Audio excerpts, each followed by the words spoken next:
Salut à tous, c'est Luc, j'espère que vous allez bien. Voilà pour cette nouvelle émission Échange, j'ai à mes côtés donc un invité très particulier pour moi, donc ma compagne Octavie qui est à mes côtés. Nous allons parler d'un sujet qui est pour moi très important. C'est, on va dire, un sujet qui m'est arrivé comme ça au coin de la figure. Ça fait maintenant plus de 6 années en arrière, donc c'est Eden. On va parler principalement, on va parler que d'Eden dans cette émission. Et je vais d'abord laisser la parole donc à Octavie qui va faire l'introduction, puisqu'elle va être un petit peu, elle va faire mon job, c'est-à-dire elle va jouer un petit peu l'intervieweuse, celle qui va me poser les questions. Donc je laisse à Octavie la parole. Bonjour. Bonjour à tous, bonjour Alan. Merci de m'avoir invité pour cette nouvelle émission. Et quel sujet, quel beau sujet, un sujet qui me porte à cœur, vraiment. Eden. On va parler d'Eden, donc émergence d'une ère nouvelle. C'est quoi? Voilà, pour ceux qui arrivent et qui ne connaissent pas, donc Eden est un paradigme avant tout, un monde, une réalité qui est juste derrière quoi? Derrière le mur de notre ego, de nos égos. Et l'ego possessif notamment. Donc voilà, pour poser le décor, c'est ça. Eden n'est pas un éco-village, comme on a l'habitude, l'accoutumée d'entendre un peu partout. Là, je veux, allez, hop, je me lance, je fais mon propre Eden. Voilà. Un éco-village reste un éco-village. C'est-à-dire que dans ce monde mercantile, dans ce système pyramidal que l'on connaît tous actuellement, un éco-village est possible, mais toujours soumis à des taxes, voilà, toujours soumis à de l'argent. Eden est tout sauf un monde basé sur l'argent. C'est un monde entièrement gratuit. Mais aussi, Eden est indissociable de notions ultra importantes comme l'électromagnétisme, l'alchimie spirituelle, l'effet miroir, le triangle de Cartman. Alors, toutes ces notions peuvent paraître un petit peu du chinois pour ceux qui arriveraient, et toutes ces notions sont expliquées en long, en large dans Alchemia, qu'Alan vraiment reprend point par point. Tout est détaillé, tout est expliqué. Donc, on ne va pas vous l'expliquer aujourd'hui. On va parler spécialement du principe Eden, de cette philosophie, de ce courant de pensée à conscientiser avant de le voir apparaître un jour peut-être. Donc je vais juste rebondir sur ce que tu as dit par rapport aux éco-villages où tu as des personnes qui sont pleines de bonnes intentions qui, sur un coup de tête, il n'y a pas d'autre mot, donc tu vois, je vais maintenant faire, on va dire, une sorte de parodie ou bien un cliché, une fille hippie, un petit peu hippie sur les bords, un peu écolo, un petit peu, on va dire, libre dans sa tête, rencontre un gars qui est de la même aussi, un baba cool, un petit peu libre dans sa tête, écologique, on rejette le monde moderne dans lequel on est, on se rencontre, voilà, on tombe amoureux l'un de l'autre en plus, on est plein de bonnes intentions, et puis on se lance dans un projet éco-village, et puis qu'est-ce qui se passe après quelques semaines, après quelques mois? Eh ben, ce babacool et cet hippie, ou bien ces personnes qui sont soi-disant ouverts d'esprit, etc., ben, ils commencent à se taper dessus parce que tout d'un coup, la nana va découvrir que le gars qu'elle avait rencontré, ben, c'était pas forcément ce qu'elle pensait. Et au-delà de ça, bien sûr, la collectivité. Et c'est là où j'explique toujours un petit peu. C'est pour ça que Eden est un peu plus complexe que simplement la création d'un éco-village, puisque quand on peut comparer, c'est un point très important, on peut comparer la création d'un éco-village à un couple qui se rencontre, puisque quand on fait la rencontre d'une personne, que ce soit masculin, féminin, donc l'homme va bien sûr montrer sa façade, d'accord, sa vitrine. Il va laisser rentrer la personne un petit peu dans la boutique d'une certaine manière, mais on ne va pas montrer le stock derrière l'arrière-boutique, hein, là où il y a parfois même beaucoup de bordel. Et c'est la même chose du côté féminin, donc on essaye tout le temps de montrer le meilleur de soi et de, si possible, cacher les choses auxquelles on n'est pas forcément fier, auxquelles on n'a même pas pris le temps, le soin de œuvrer sur soi pour être une personne un peu plus que bien, on va dire, quelqu'un qui essaye de se parfaire de jour en jour. Et c'est ça qui fait, et donc si on est, parce que c'est pour ça que souvent des couples se découvrent les premiers jours, les premières semaines, c'est waouh, c'est merveilleux. Et après quelques semaines de plus et tout ça, boum, ça se casse la figure parce que là, il y a un des deux partenaires qui va découvrir l'arrière-boutique. Et là, c'est moins rigolo, c'est moins, voilà, c'est moins glorieux. Et c'est exactement le même problème que vont connaître les personnes qui s'engagent dans des projets éco-village. C'est qu'au début, tout le monde réuni à une table va essayer de se vendre, va essayer de montrer sa façade et sa vitrine. Mais voilà, et c'est là qu'alors, oui, vas-y, on y va, on va créer le projet. Et puis ça part d'une bonne intention, bien sûr, puisque c'est aussi des personnes qui sont assez d'accord sur la raison qui fait qu'ils veulent créer quelque chose de nouveau.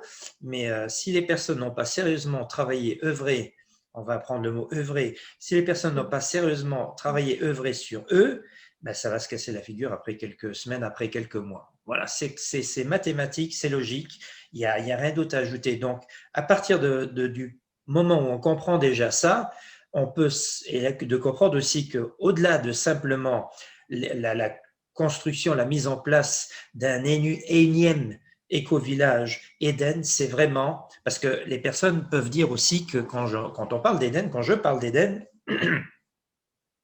c'est vrai que je me suis un petit peu inspiré de Projet Vénus de Jacques Fresco.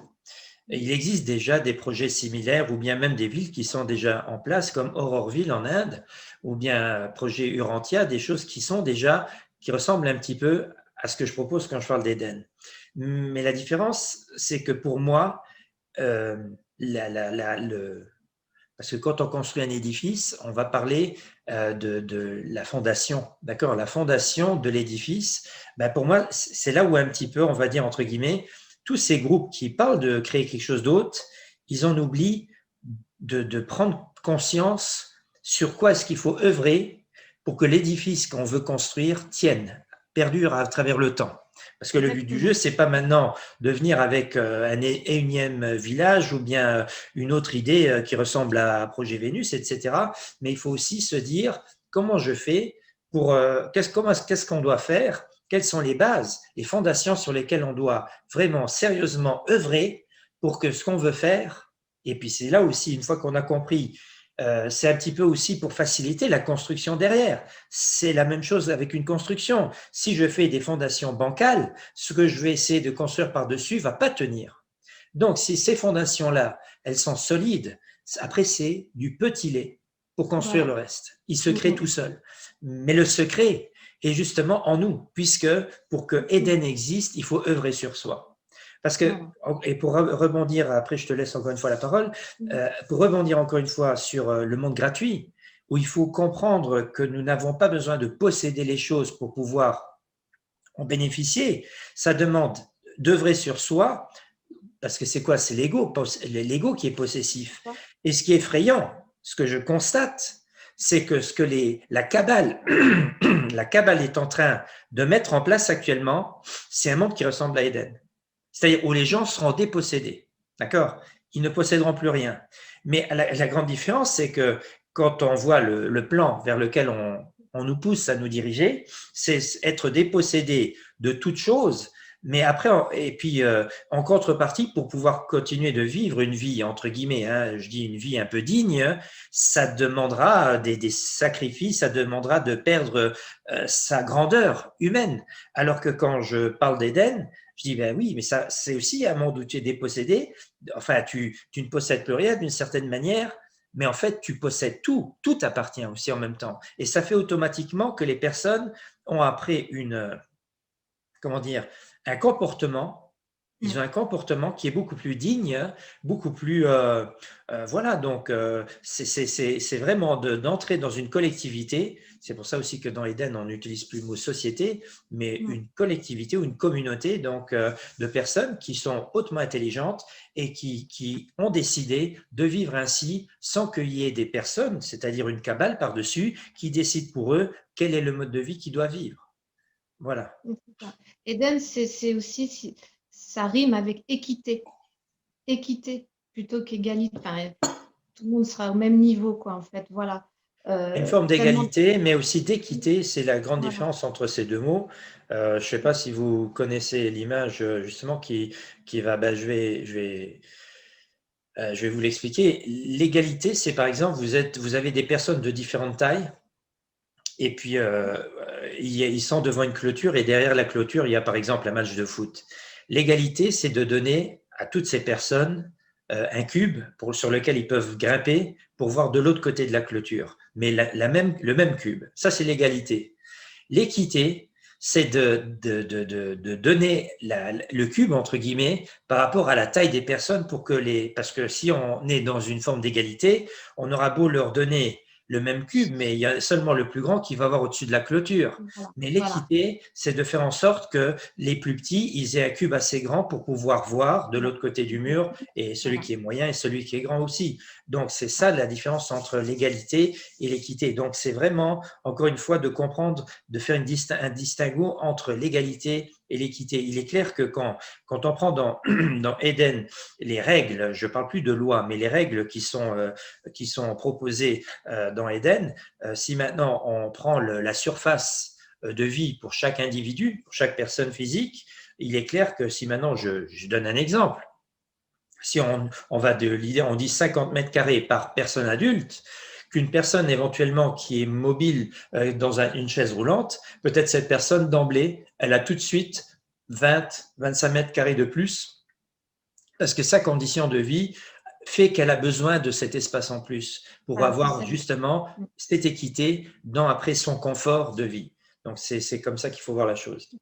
Donc, ça demande un énorme lâcher-prise, hein, vous l'entendez bien, un lâcher-prise sur toutes les croyances actuelles, enfin, qu'on vous a mis dans la tête depuis un bon bout de temps, les croyances sur la politique, sur l'économie, sur l'éducation, sur la médecine.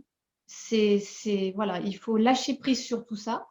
Bien sûr, faire le grand œuvre sur soi afin de devenir complètement responsable. Ça rime aussi avec grande responsabilité, Eden. C'est-à-dire que ben, pas besoin de loi parce que justement, vous êtes tellement responsable que vous savez exactement ce que vous avez à faire, quand vous avez à le faire.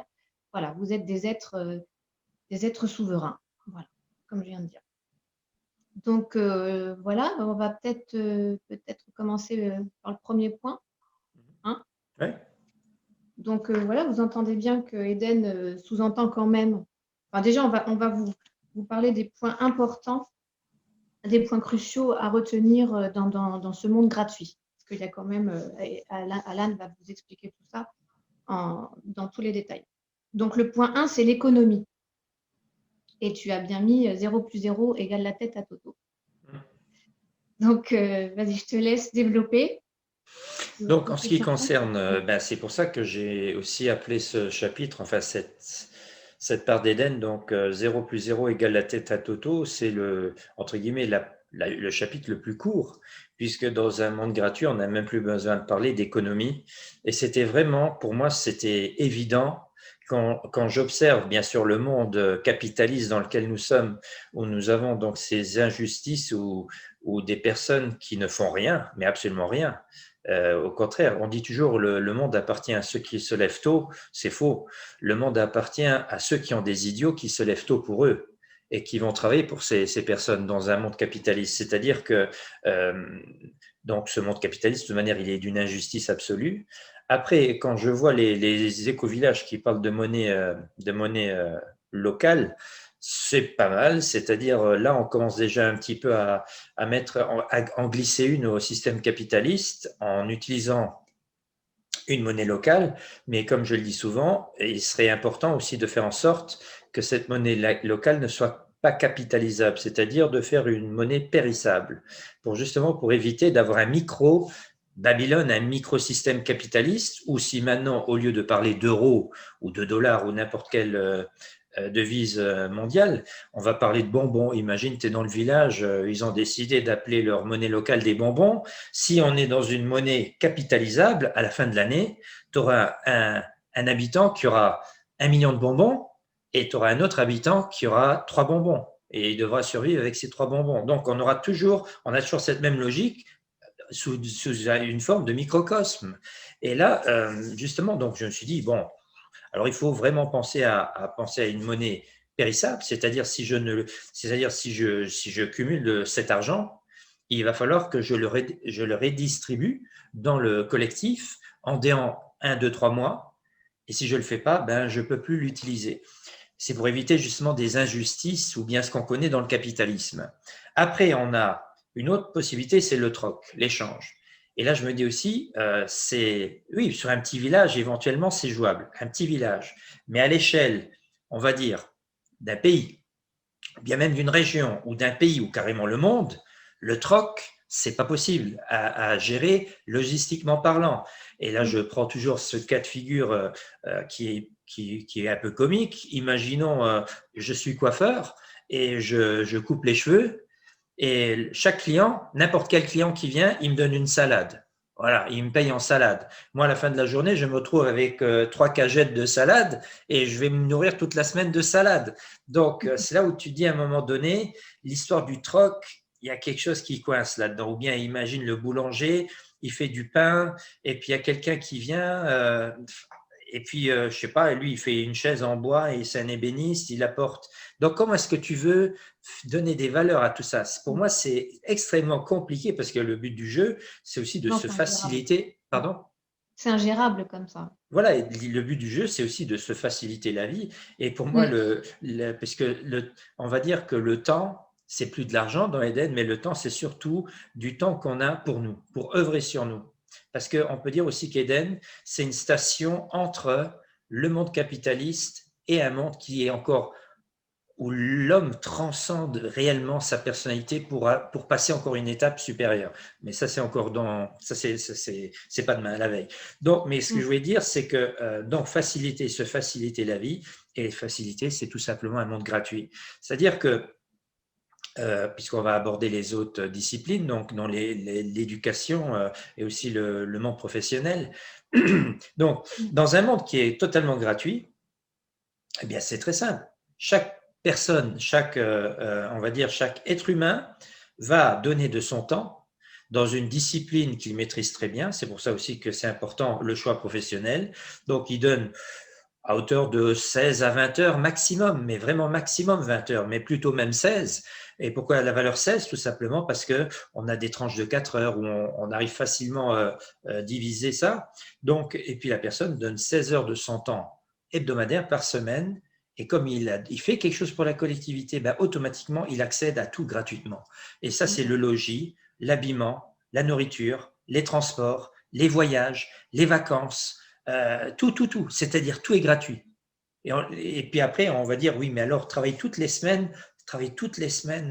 16 heures par semaine. Je dis non, pas toutes les semaines. Imagine, on peut avoir 3 à 4 mois de congés par an où tu peux après partir en vacances, faire des trucs, voilà. Donc, c'est simplement, une fois que tu rentres dans le monde, entre guillemets, où tu fais ton métier, où tu vas œuvrer pour la collectivité, il y a tant de temps que tu donnes, tu as une part de ton temps annuel où tu as libre, donc tu es libre de faire ce que tu veux. Et puis là, c'est quand même magnifique de s'imaginer, tu peux aller au soleil, tu peux aller où tu veux avec des transports gratuits, voilà, et puis tu peux aller bronzer pendant quelques semaines, quelque part où tu veux, gratuitement, et tout est gratuit. Voilà, donc tu es d'accord pour dire que les éco-villages actuels qui sont de bonne volonté, eux, sont encore soumis à des taxes. C'est ça aussi Donc, souvent le problème. Comment est-ce que tu veux créer un Éden? Comment est-ce que tu veux vivre vraiment pleinement gratuitement si tu sais que toutes les fins d'année, tu dois payer des taxes, hein, voilà. taxes locales, taxes d'habitation, taxes foncières, tout le tralala.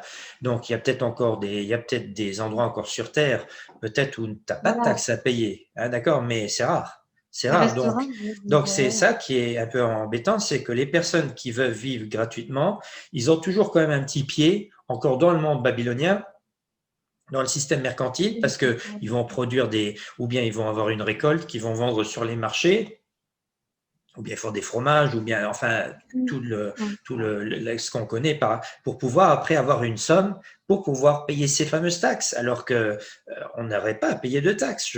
C'est déjà une aberration que des personnes, que les gens, encore, parce que les taxes normalement sont censées être utilisées pour le social, pour tout ce qui est public. mais le public, il est en train de disparaître. Donc, à un moment donné, il faut que l'État, il explique pourquoi est-ce qu'ils prennent encore des taxes à partir du moment où tout est privatisé. Donc, ça n'a plus de sens. Pour moi, l'idée, le côté social de payer, oui, avec des impôts, de payer un petit peu pour avoir des routes sans des nids de poules, pour avoir des écoles, pour avoir des hôpitaux, pour avoir des centres sportifs, enfin, tout ce qui est, entre guillemets, de service public et tout ça, le fait de donner un petit peu de son salaire sous forme de taxes, là, je comprends encore à la rigueur, mais il n'y a plus ça.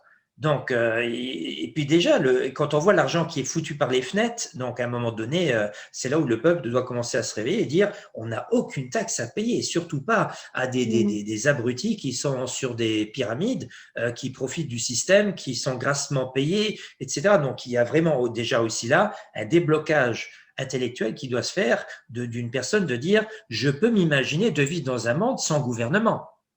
Un sujet qu'on va aussi aborder bientôt. Oui, le prochain point que tu abordes, c'est sur l'éducation, justement, la racine. Tu dis que les parents élèvent et l'école éduque.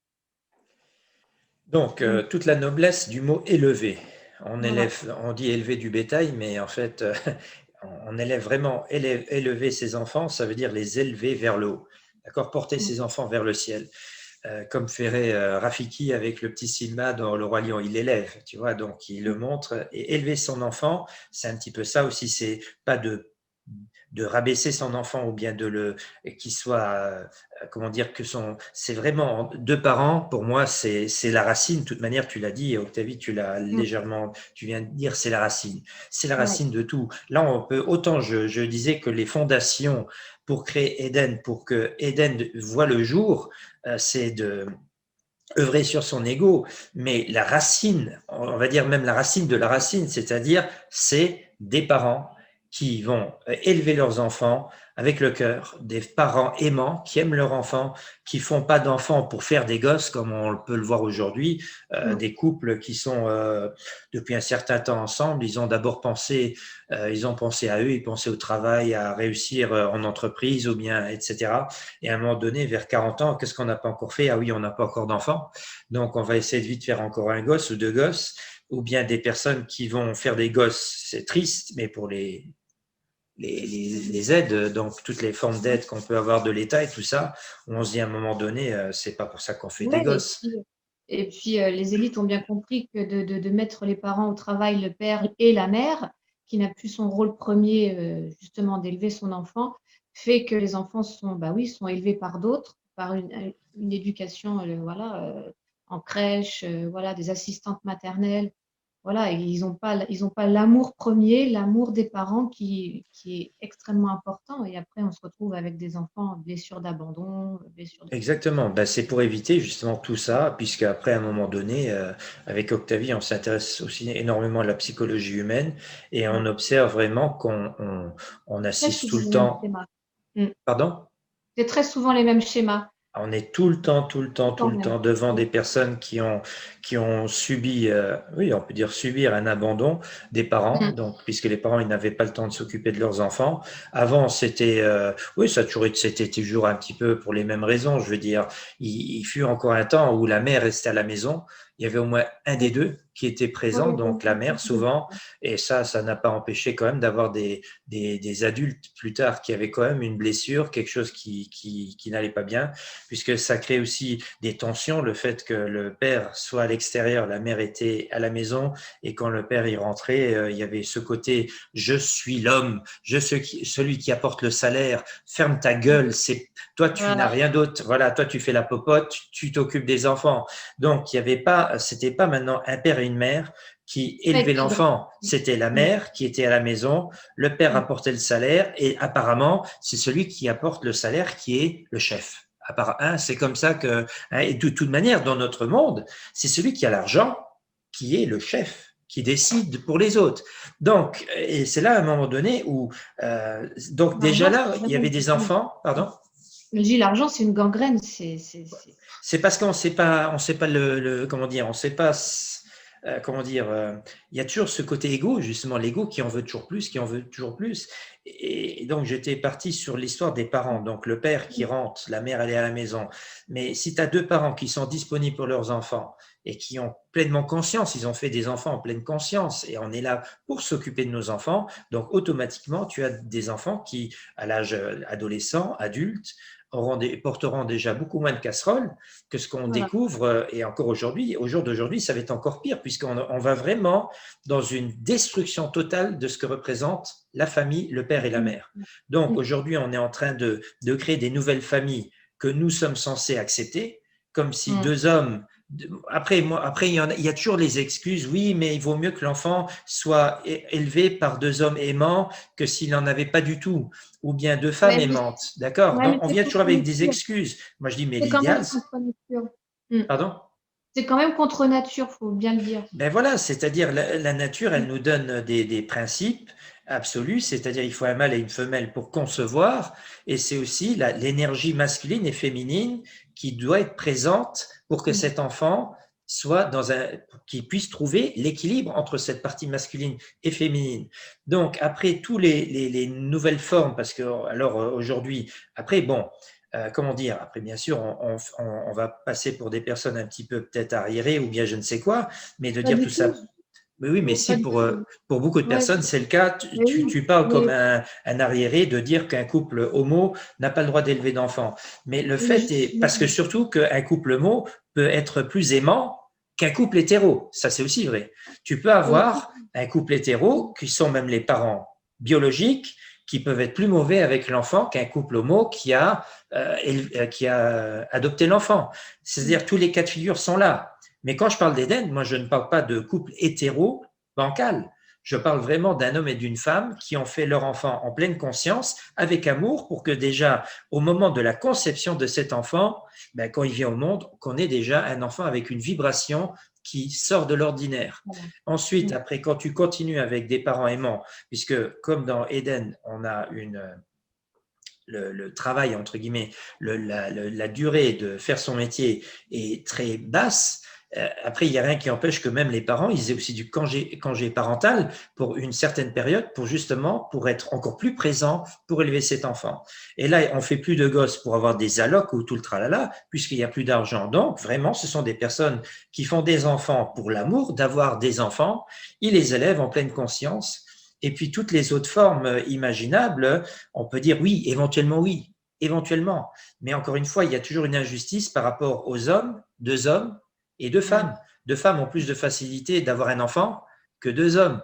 Donc à partir de là, je dis, à un moment donné, il faut aussi être, comment dire, quand tu fais un choix dans ta vie, ou bien même si c'est pas ton choix, si c'est ta nature d'être homosexuel et que le fait d'être homosexuel t'empêche d'avoir un enfant, parce que c'est comme ça, la nature, elle est juste. D'accord? Donc accepte-le aussi, assume-le. Après, ça ne t'empêche pas d'être le parrain, d'être l'oncle d'un enfant. Tu comprends? Et de vivre alors comme ça, où tu peux aussi vivre, entre guillemets, où tu peux avoir comment dire, une, une proximité avec des enfants. Mais il faut rester dans l'idée quand même qu'il faut revenir à la base de la base. Si on commence à aller dans le sens de la cabale qui est derrière toute la construction du monde vers lequel on va, eh ben, je peux vous assurer que nous aurons demain un robot qui élèvera des enfants ou deux robots qui élèveront des enfants biologiques. Voilà. Nous allons vers le transhumanisme, on va vers les utérus artificiels. Donc, il faut comprendre ce sujet-là aussi, puisque quand j'entends des couples homo masculins qui vont louer le ventre d'une mère en Amérique, d'accord, d'une femme en Amérique, pour une somme, on va dire, de 50, 60 000 dollars. Déjà, moi, ça me fait drôle d'entendre un truc comme ça, qu'une femme puisse accepter de porter pendant 9 mois un enfant et après de donner cet enfant, voilà, pour une somme. Moi ça me choque. Bon, après, il y a des personnes qui disent, oui, mais encore une fois, t'es d'un autre monde, t'es vieux jeu. Mais moi, je trouve que c'est choquant. D'accord? Après que cet enfant puisse être bien élevé par ce couple homo, pas de problème. Oui, oui, ça Pas de n'empêche problème. pas.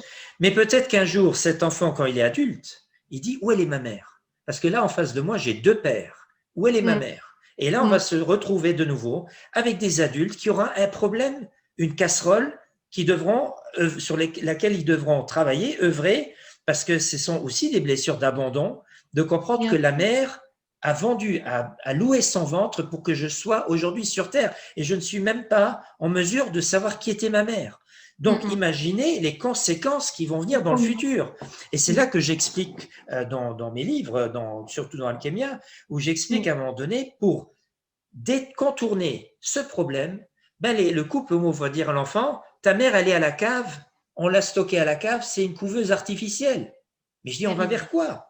C'est-à-dire que dans toute la dimension spirituelle, on reste plus que sur une dimension matérielle. Créer un corps. Voilà.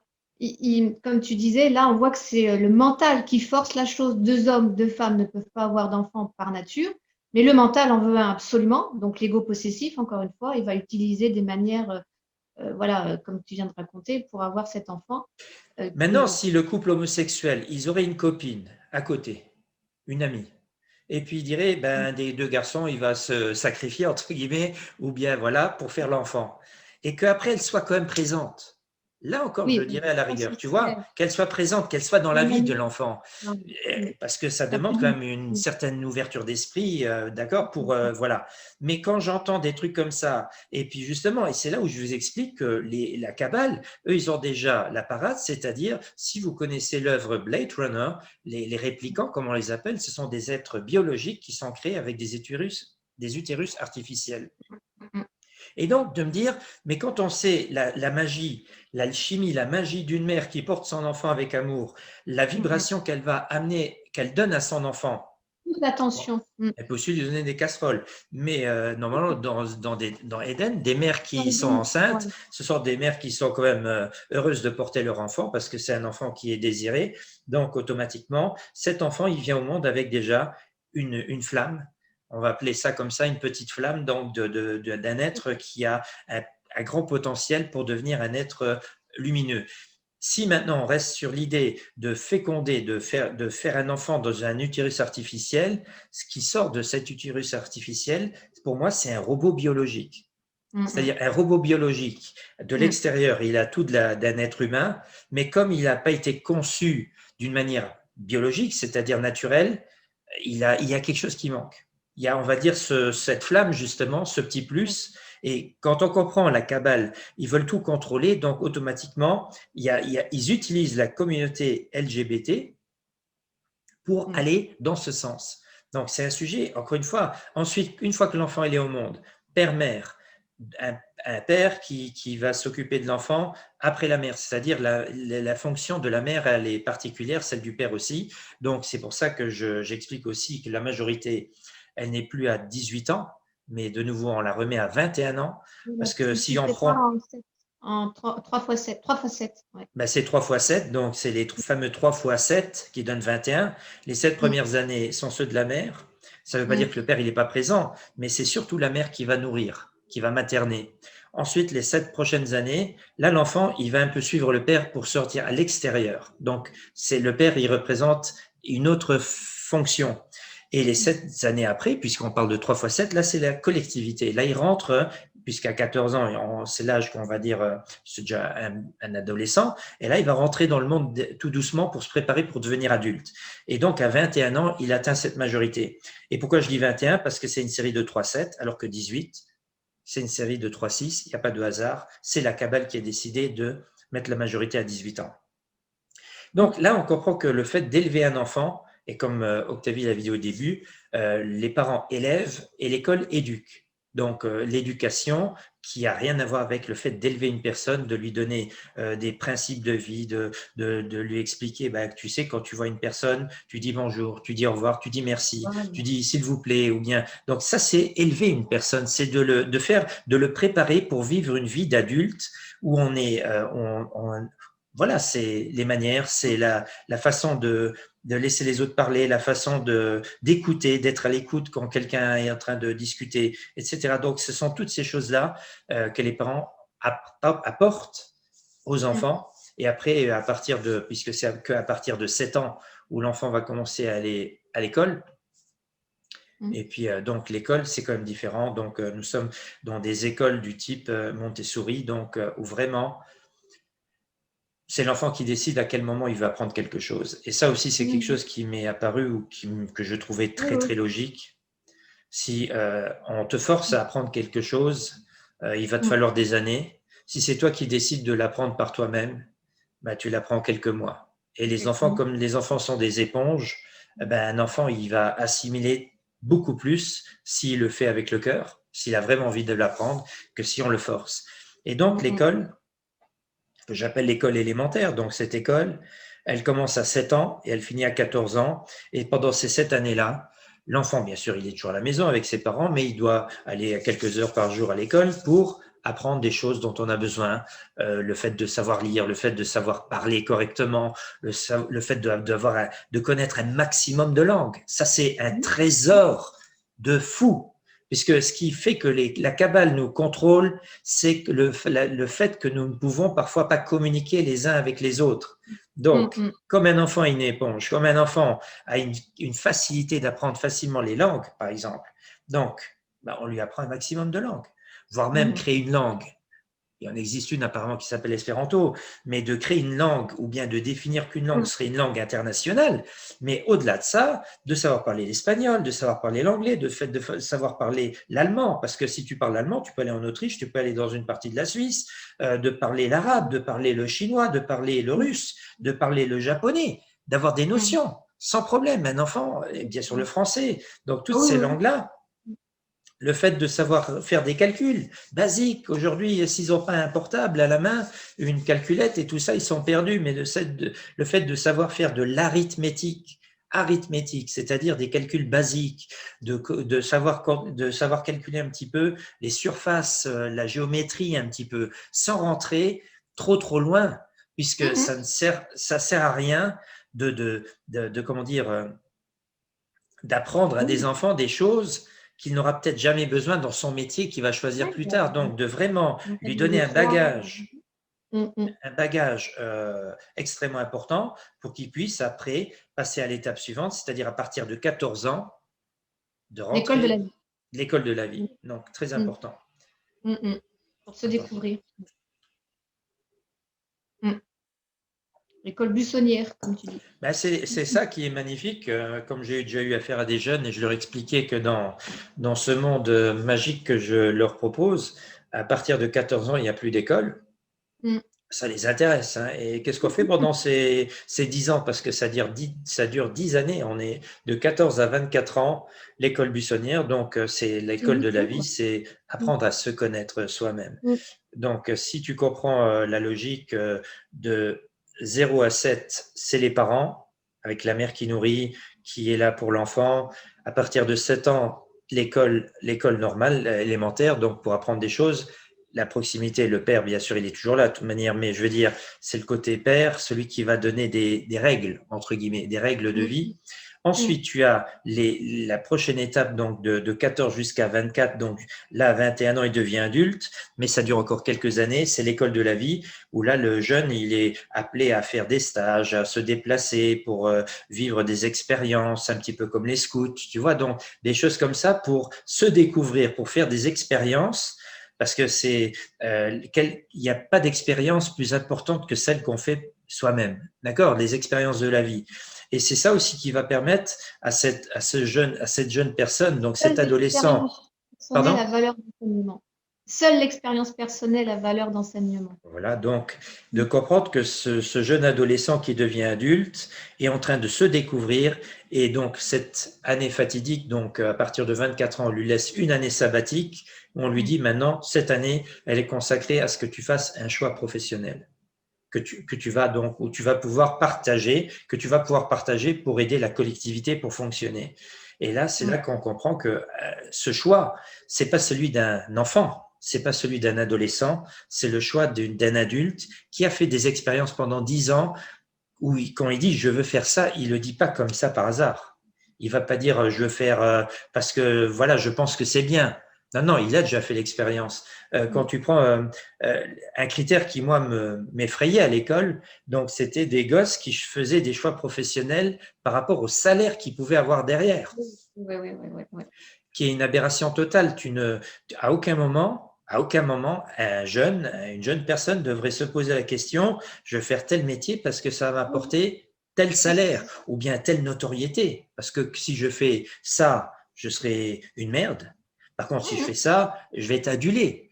Et quand tu comprends que dans Éden, il n'y a plus de différence, on fait plus de différence entre un paysagiste qui embellit nos villes, hein, une personne qui veut faire ce métier, parce qu'il y a des personnes, il y a aussi des gens qui me disent, oui, mais alors si tout le monde peut choisir son métier, tout le monde va vouloir se planquer dans un bureau. Faux.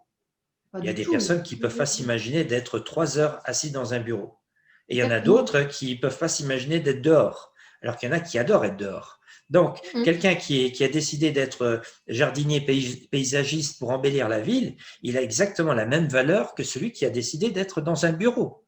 D'accord? Donc, il n'y a plus quand le jeune va se poser la question quel métier je veux faire, il n'y a plus le salaire qui est pris en compte, puisqu'il n'y a pas de Jugement de salaire. valeur, ouais, ouais. Et c'est là le secret en fait de l'alchimie, puisque l'alchimie, c'est faire quelque chose avec le cœur. Donc, encore une fois, déjà l'enfant, il décide, c'est lui qui décide à quel moment il veut apprendre telle ou telle matière. Bon, après, on lui donne un panel de choses qu'il va devoir apprendre, mais c'est l'enfant qui décide à quel moment il veut le faire.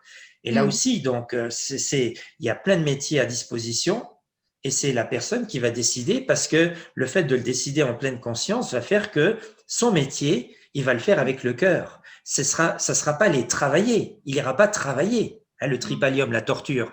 Il ira faire son métier. Il ira œuvrer pour la collectivité.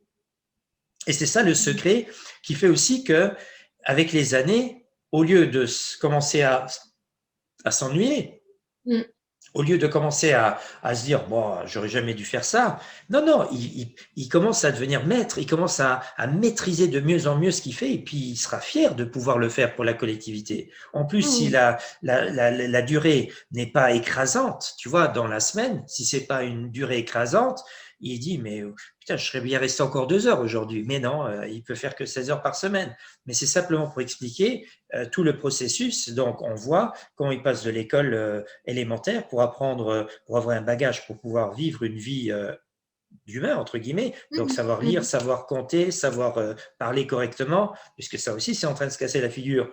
Donc, voilà. Donc, après de devenir un adolescent et jeune adulte qui fait des expériences à travers des stages, des déplacements, etc., pour apprendre à se découvrir, et à 25 ans, il fait un choix professionnel. Et là seulement, il retourne à l'école, entre guillemets, dans la discipline qu'il a choisie pour environ vers l'âge de 33 ans, pour pouvoir enfin faire le métier pour la collectivité. Justement, c'est le point numéro 3. Tu arrives au point numéro 3 où tu dis les métiers, une question d'alchimie. Tu Et viens de voilà. l'expliquer. Voilà. Donc, le monde professionnel, on est vraiment dans des professions hyper importantes pour la collectivité. Bon, après, tous les métiers sont importants, mais je veux dire, je parle beaucoup d'agriculture, les agriculteurs, je parle les bâtisseurs, ceux qui vont faire des logis.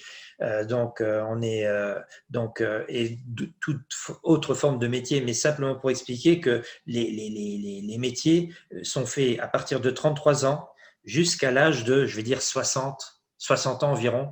Ça dépend de la durée de vie, hein, puisque dans un monde comme ça, les gens vont vivre beaucoup plus longtemps. Donc après, il n'y a plus vraiment cette recherche d'avoir le plus rapidement possible la retraite, puisque quand tu fais un métier, encore une fois, que tu aimes bien, la retraite, c'est vraiment ton dernier souci, je veux dire.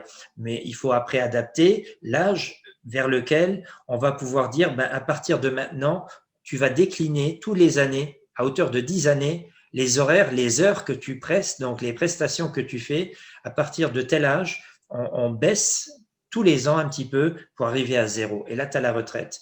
Et ça, c'est important. C'est pour que les nouveaux arrivants, donc les petits jeunes de 33 ans, quand ils arrivent dans ces métiers, puissent avoir des échanges avec les anciens qui sont en train de se préparer pour partir, pour apporter vraiment des clés encore de peaufinement, donc des métiers et tout ça, parce que c'est à travers l'expérience, à travers, encore une fois, le fait de faire un métier pendant de longues années, qui fait que tu as des mouvements, tu trouves des techniques qui font que le métier est fait encore d'une manière plus ergonomique et toute la chose là. Donc, et c'est pour ça que donc, et donc l'importance des métiers, de comprendre que chacun se sent utile, il n'y a plus de chômage. Il n'y a plus de chômage puisque tout le monde donne une part de son temps pour la collectivité. Il n'y a plus personne qui se sent inutile.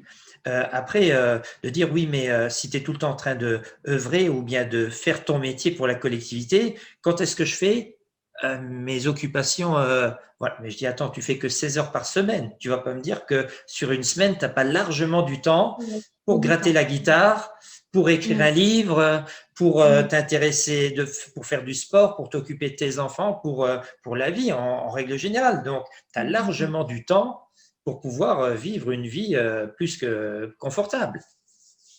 Ouais, Les ouais. personnes qui me disent aussi assez souvent, oui, mais quand est-ce que je commence à gagner de l'argent? Parce qu'ils ont oublié, hein. Il y a des gens qui ont la mémoire courte parce que, voilà, je dis, mais tu n'as pas compris que tu ne gagnes pas d'argent. Il n'y a plus Tu, d'argent. à partir de 21 ans, c'est pour ça que la majorité, elle vient à 21. À partir de 21, tu as le droit de quitter. Tu ne dois pas, mais tu as le droit de quitter le cocon familial parce qu'à partir de 21 ans, tu as le droit tu peux avoir ton espace personnel. Donc, tu peux Mm. quitter le noyau familial et vivre seul ou bien avec une partenaire. Voilà, voilà, chacun reçoit sa part. Et là, tu comprends qu'à 21 ans, ben, tu n'es même pas encore en train d'œuvrer, tu n'es pas encore dans le métier, puisque tu n'as que 21 ans. Tu as encore 4 années d'expérience sur toi, plus une année de Mm. congé sabbatique, entre guillemets, où tu ne fais rien à l'âge de 25 ans, puisque c'est là où tu vas faire ton choix. Et en fait, c'est-à-dire, c'est un droit absolu. À partir de 21 ans, tu peux avoir ton espace de vie. Donc, tu peux, les transports, de toute manière, sont gratuits. Le manger est gratuit, l'habillement est gratuit, les vacances sont gratuites, tout est gratuit. Mm. Après, il y a juste des quotas qu'il faut respecter, puisque bien sûr, si tout est gratuit, après, il y a des gens qui disent oui, mais si tout est gratuit, et les gens ils vont se ruer sur les choses Et parce qu'ils auront peur de manquer. Je dis ça, c'est dans notre monde ici. voilà, ça rejoint, voilà, quand on n'est pas un être responsable, un être souverain, comme on disait au début, c'est c'est inconcevable, voilà, pour ces personnes-là. Mais quand on est responsable, le tout gratuit, c'est tout à fait possible. Mm. Tu ne prends pas plus de ce que tu as besoin Non. parce que tu sais que dans un système qui fonctionne comme une montre suisse, tout Mm. est toujours là. Tu Donc, prends que ce que tu as besoin. Et non, voilà. Mm. pardon? Tu prends que ce que tu as besoin et non Ben pas ce voilà, que donc tu prends pas plus tu d'habillement que tu en as besoin. veux. Et d'ailleurs, après, il y a aussi des personnes qui disent, oui, mais dans ton monde, c'est comme une caserne militaire, tout le monde a la même chose. J'ai jamais parlé Non. d'uniforme, j'ai jamais parlé de maison identique, hein, Mm. que tu peux pas personnifier, personnaliser ton intérieur, ou bien ta façon de t'habiller. J'ai jamais parlé de ça. Il n'y a pas d'uniforme, il n'y a pas de. Après, c'est vrai que le volume dans lequel tu vas vivre est le même, mais tu peux l'agencer comme tu veux. Il n'y a rien qui te dit que tu dois faire comme le voisin. Donc, Mm. parce que justement, le but du jeu, c'est de garder les différences aussi, que Ouais, chacun ouais, puisse, ouais. parce que quelque part, on te demande de œuvrer sur ton ego, c'est-à-dire l'ego qui est possessif pour pouvoir créer cette collectivité, mais personne ne te dit de te débarrasser de ton ego qui a sa personnalité propre. D'accord? Non. Donc, c'est là où il y a ce subtil mélange de dire il y a seulement une partie de l'ego auquel on demande de se calmer. Mais après, le fait, si toi, tu veux peindre tout ton intérieur en rouge, ah ben Mm.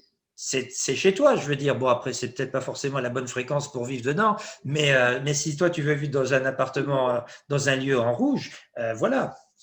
Après, Mm. de reconcevoir complètement les villes, de s'imaginer que nous n'aurions pas forcément des buildings ignobles où on sait qu'à partir du troisième étage, tu perds complètement la connexion avec la Terre, de revenir sur des bâtiments très bas, donc où on est vraiment les pieds à la Terre, et de Mm. faire des constructions ergonomiques, écologiques, avec voilà, le respect par rapport à la nature, parce que de la place, il y en a, il y en a, il y en a. Mm. Donc, ça, Alors, on va en parler quand on va parler de ça là, aussi. justement, tu fais une bonne transition parce que le point 4, c'est l'écologie, le retour au 100% bio. L'agriculture, donc Mm. le fait de se nourrir, parce que quand j'entends la cabale parler, la télévision, on est trop sur Terre, il y a trop de monde sur Terre. Je dis non, non, il y a surtout trop de milliardaires qui se prennent tout, qui prennent tout, qui veulent tout contrôler. Ça, il y en Mm. a un petit peu trop, même s'ils ne sont pas beaucoup, mais apparemment, il y en a quand même déjà trop de cela, de penser comme ça, parce qu'au niveau de la quantité de personnes sur Terre, déjà, je doute que nous soyons 7 milliards et demi, je sais pas quoi. Donc, si on regarde le, le, le, le, la quantité de personnes qui vivaient sur Terre au début du XXe siècle, je crois, si je ne me trompe pas, c'est 1,5 milliard. Mm. Et là, on serait 7 milliards et demi. Je dis, ça fait beaucoup de monde même pas en Mm. 100 ans, d'accord? Surtout quand tu vois les deux grandes guerres, combien de personnes ont été tuées pendant les deux grandes guerres, donc ce qui a aussi freiné, hein, même s'il y a eu un baby-boom, voilà, mais ça n'empêche pas qu'il y a quelque chose à comprendre. Et puis là, il faut comprendre qu'il y a beaucoup de... C'est pour faire peur, encore une fois, de dire il y a trop de gens sur Terre parce que... Et alors après, ils justifient toutes leurs nouvelles règles écologiques, soi-disant, mais c'est pas pour nous ménager de quoi que ce soit, c'est surtout pour nous faire accepter l'inacceptable, c'est-à-dire de rentrer dans une dictature écolo-sanitaire. Donc de Ouais, faire peur qu'il y a trop de monde, voilà, c'est toute une stratégie. Parce que pour diversifier. la Mm. Terre, elle est tellement grande pour l'humanité. Comme je l'ai déjà expliqué dans différentes vidéos, si maintenant on va prendre cette quantité de 7 milliards de personnes et on voudrait les faire vivre sur un territoire, ben ce serait l'Espagne qui serait peuplée, que l'Espagne. C'est-à-dire Mm. toute l'humanité peut vivre sur l'Espagne. Bon, on serait un petit peu comme au Japon, un sur l'autre, mais on aurait un peu cette image-là. Et le reste du monde, hein, si maintenant on reste dans cette vision du monde officiel, comme on nous la montre, Mm. donc ce serait libre, des territoires libres. Après, il est clair qu'il y a des zones de cette planète où c'est pas là où ça me viendrait à l'idée de construire la première ville, hein, que ce soit le désert, le Sahara, la vallée de la mort au Nevada en Amérique, ou bien même le nord du Canada où il y a tout qui est enneigé. Mais si je reste sur tout ce qui est vivable, il y a de la place, en veux-tu, en voilà. Bien Donc, sûr. tout le monde pourrait vivre avec une petite maison, enfin une petite maison, si on reste sur les idées qu'un adulte a le droit à 50 mètres carrés et pour chaque enfant 25 mètres carrés, une C'est famille déjà mieux. père-mère avec deux enfants, ils ont quand même 150 mètres carrés d'espace de vie, qui n'est pas rien, je veux dire. Bon, Mm. mais tout le monde pourrait vivre dans une maison écologique, ergonomique, donc où on utilise des matériaux nobles et les ressources de la terre permettent, si on est capable de faire des usines pour construire de l'armement, hein, en veux-tu, en voilà, des fusées, des missiles et toute la merde, on peut aussi construire des usines, entre guillemets, pour faire justement des matériaux qui permettront de construire des bâtiments de type moderne d'une certaine manière, mais avec des matériaux particuliers. Après, il faut toujours comprendre que la Terre, elle se régénère tout le temps. C'est-à-dire que à partir du moment où je commence à rentrer dans une logique écologique, ben, justement, il y a cette régénération qui est constante. OK, je coupe des arbres, mais de l'autre côté, ça fait un bon bout de temps que les arbres ont été replantés. Et donc, il y a toute une logistique. C'est pour ça que tous les métiers deviennent des disciplines particulières, parce que c'est de rentrer dans l'intelligence des différents métiers et pas de faire des conneries comme on le voit. C'est-à-dire aujourd'hui, l'agriculture, elle est tout sauf intelligente.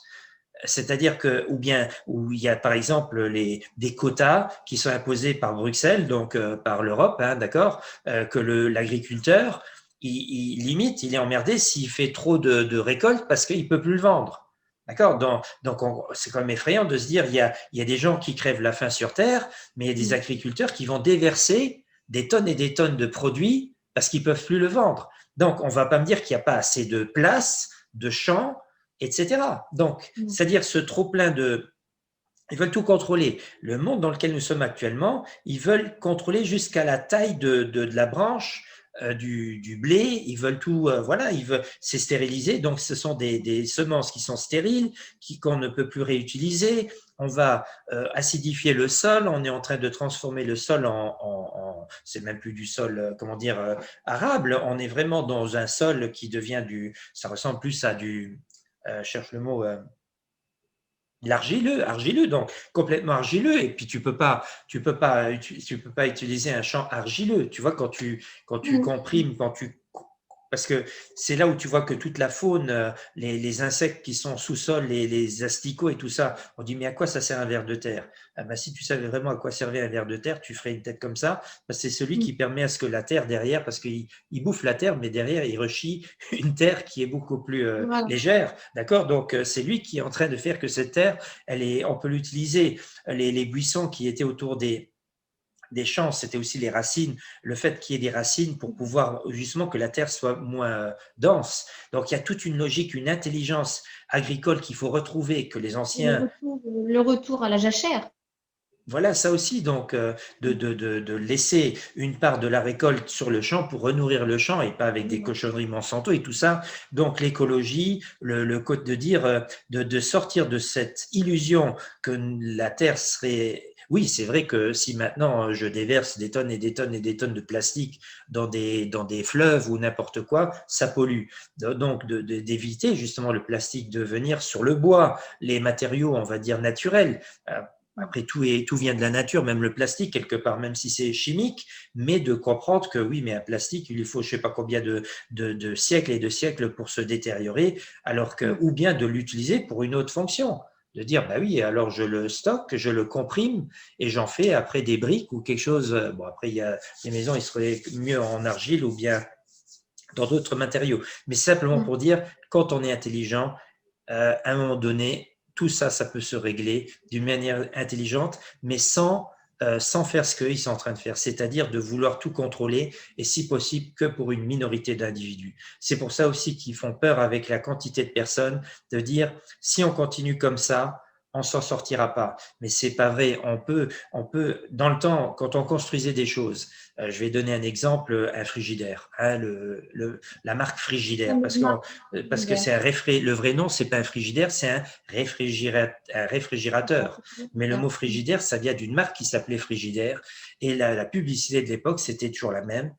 Il vous survivra. Donc, c'était toujours, on construisait quelque chose qui De tenait. génération en génération. Voilà, que la grand-mère donnait à sa fille, enfin, etc. Donc, il y avait, parce que les matériaux étaient faits pour rester, pour perdurer dans le temps.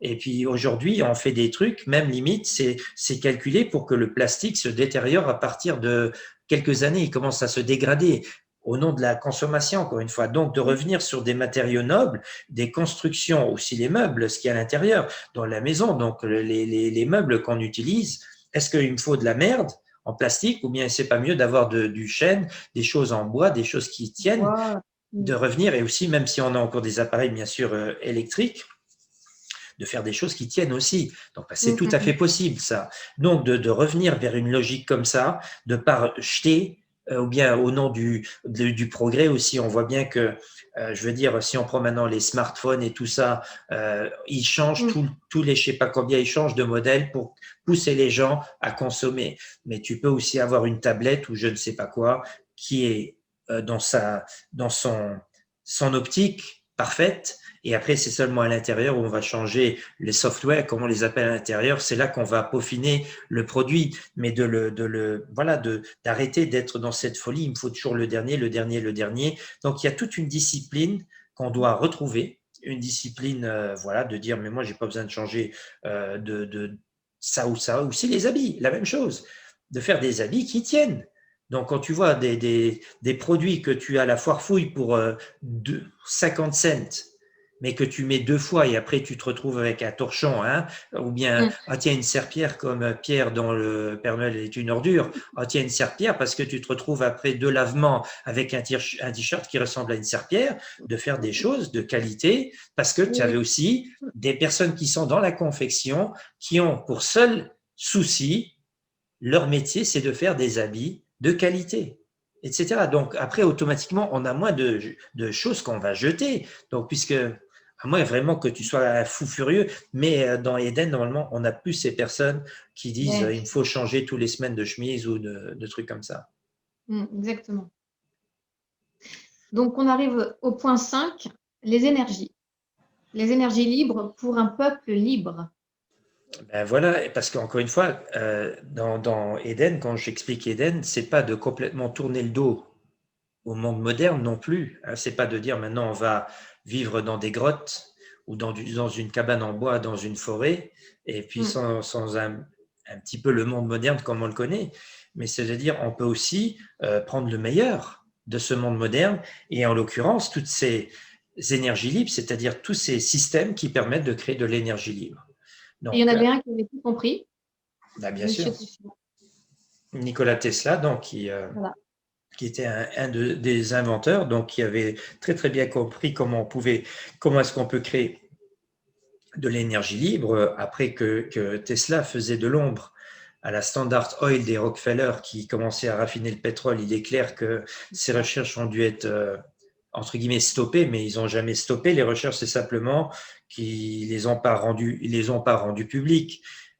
Tout ce que Tesla a Mhm. découvert, c'est resté dans des coffres-forts, et puis il y a des chercheurs qui ont D'accord. continué de peaufiner les travaux de Tesla. Donc, et une fois, j'avais un coffret de DVD. C'était une réunion, un colloque de chercheurs qui s'étaient réunis en Autriche, et cette réunion était bien sûr à la mémoire de Nikola Tesla. Et donc, dans cette vidéo, il y avait un homme qui avait un site internet, un Allemand ou bien un Autrichien. La vidéo, elle était en allemand. Et il disait, sur mon site, écoute bien, hein, sur mon site, je n'ai pas 3, j'ai pas 30, j'ai pas 300, mais j'ai 1300 techniques, façons de créer de l'énergie, autre que ce qu'on connaît. Donc, il avait sur son site, il proposait 1300 manières de créer de l'énergie. Oh Et là là. il disait bien, vous n'allez pas me dire que sur les 1300, il n'y en aurait pas une douzaine qui seraient vraiment exploitables pour faire ces énergies libres. Donc, de vraiment de faire, que ce soit ces techniques-là qui soient utilisées pour que Mhm. le monde entier puisse bénéficier d'une À l'eau de énergie, mer, mais qui ouais, ne l'eau de mer. pollue pas. Pardon? L'eau de mer pour l'essence, par exemple. Ben voilà, par exemple, des moteurs qui fonctionnent avec de l'eau de mer. Donc, c'est tout à fait concevable. Quand on Mhm. s'intéresse aux travaux d'un certain Stanley Mayer, donc, Mhm. allez sur le net, vous allez peut-être encore trouver des archives de Stanley Mayer. C'est un homme qui avait trouvé le moyen de transformer la molécule d'eau, H2O, en un gaz qu'on appelle HHO, et un gaz qui brûle. Donc, quand tu vois dans son réservoir d'eau, c'est avec avec des plaques en cuivre, donc où il y a un léger, tu as seulement besoin d'une batterie qui va faire en Mhm. sorte que l'eau va être influencée par ces plaques en cuivre, et ça va transformer l'eau en gaz. Et après, tu vois, il Mhm. prenait un briquet, et ce qui sortait du chalumeau, c'était du feu. Et donc, on reste sur des moteurs à explosion, comme on connaît. Par exemple, une voiture, c'est un moteur à explosion. Mais au lieu qu'il soit injecté de l'essence, il y a ce gaz qui fait avec de l'eau. Et donc, automatiquement, les soupapes, les pistons, ils explosent. Et puis, ça fait tourner le moteur. Et puis, on roule avec des moteurs à eau. Après, il y en a qui vont dire, oui, mais l'eau douce, elle est quand même plus importante pour nous que de le mettre dans un moteur. Mais je dis, mais l'océan, hein, la Terre, elle est composée à 70-75% d'eau. Tu vas pas me dire, ou bien même mieux, tu as un toit.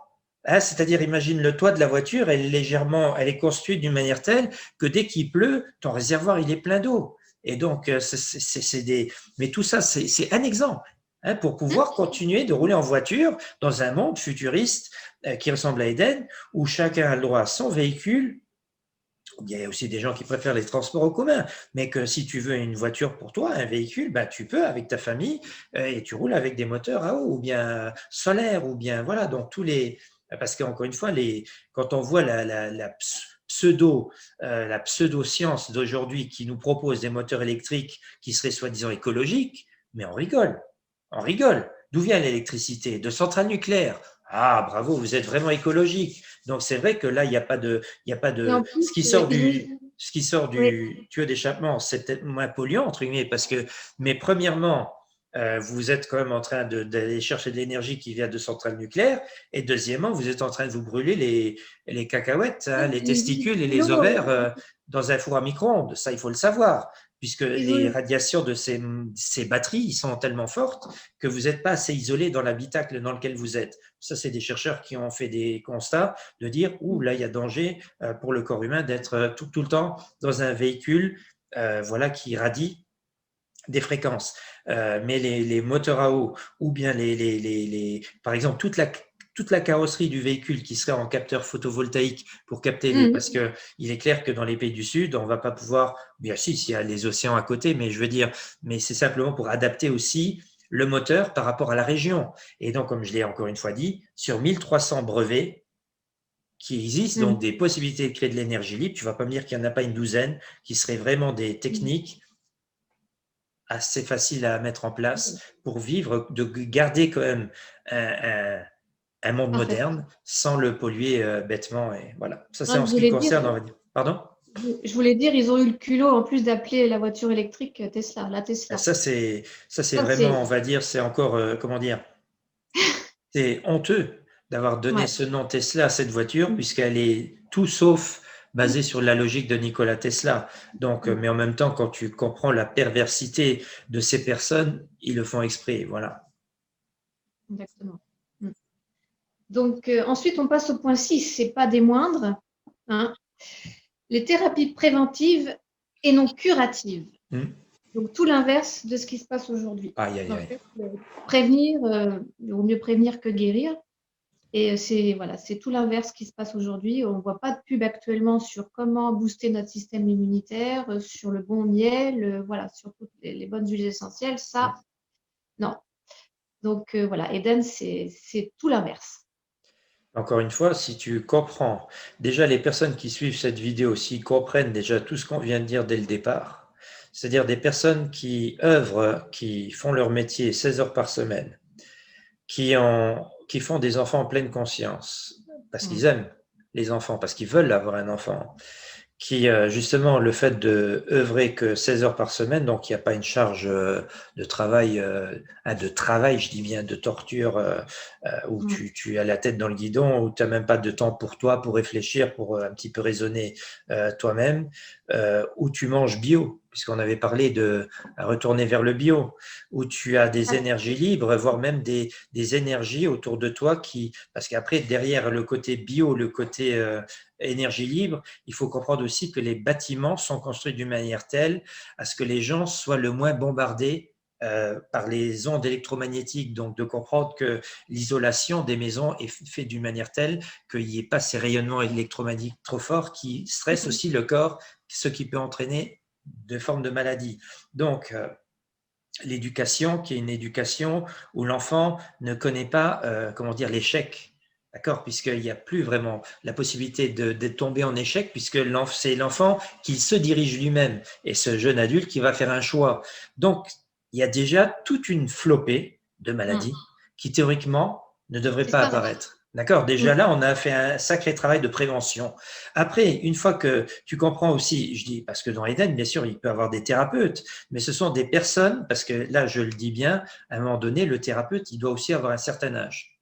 C'est-à-dire, tu ne peux pas choisir à 25 ans de devenir thérapeute. C'est vraiment, ça demande encore un niveau plus élevé pour pouvoir faire les métiers qu'on appelle les thérapeutes. Puisqu'il est hyper important que la personne qui va faire les soins, d'accord, ou bien qui va accompagner la personne, justement, elle ait un niveau encore plus élevé d'un point de vue intellectuel, où il n'y a pas de séparation entre la machine, le corps, entre guillemets, et la conscience, parce que les deux, l'un ne va pas sans l'autre. Donc, c'est ça aussi la tragédie de la médecine moderne, c'est que la conscience n'est absolument plus prise en considération. On voit le corps vraiment que d'une manière mécanique. Il y a une pièce qui ne marche pas, on la change, mais on ne va pas chercher la source qui fait que cette pièce va de nouveau dysfonctionner quelques temps après. Donc, on est vraiment dans. Donc, les thérapies d'Éden, c'est vraiment préventif déjà. Déjà, il y a plein de maladies qui ne devraient plus surgir, qui sont dues au stress, au stress donc professionnel, ou bien le syndrome de l'abandon de l'enfant de cet adulte justement qui souffre intérieurement, puisque c'est vraiment, on va dire, c'est quelque chose de récurrent que beaucoup de personnes vivent inconsciemment. Ils ont des problèmes par rapport à ça, ils n'en ont pas conscience. Et comme je l'ai expliqué aussi, le premier trauma que l'humain vit et que nous vivons tous, c'est la naissance. La naissance, oui. C'est-à-dire, c'est un choc émotionnel qui s'imprègne dans le bébé parce que franchement, quand vous êtes nourri et logé gratuitement, dans un ventre d'une mère avec une température ambiante, d'accord, et que vous sortez de ça, vous êtes expulsé devant une lumière aveuglante que vous n'avez jamais vue, puisque c'est la première fois que vous la voyez avec vos yeux, et que vous prenez même encore une fessée sur les fesses et puis tout le tralala, que vous rentrez dans la respiration branchiale. Si ça, c'est pas un choc émotionnel qui va se graver en chaque personne, et c'est l'abandon de la mère. D'accord? C'est-à-dire, même si la mère, elle va continuer de chérir son enfant, pour ceux qui ont cette chance-là, mais c'est créer un choc émotionnel que chaque humain connaît. Donc déjà là, de comprendre ce choc-là, et toutes les autres, tous les coups que la personne, l'enfant va vivre étant jeune, ou bien le jeune adolescent, le jeune adulte, parce que dans l'adolescence, ce qui va aussi beaucoup créer déjà de maladies, ou bien c'est le fait de se chercher, de trouver sa place. Donc on voit bien ce problème qui est lié à l'adolescence, où les adolescents dans les écoles, ils essayent d'appartenir à des clans, à des groupes, etc. Alors que on n'accepte pas ta particularité, si toi tu es différent. Donc, ou tu plies au moule, ou tu es hors du cadre et automatiquement, ça peut aussi entraîner à des maladies, tout ça.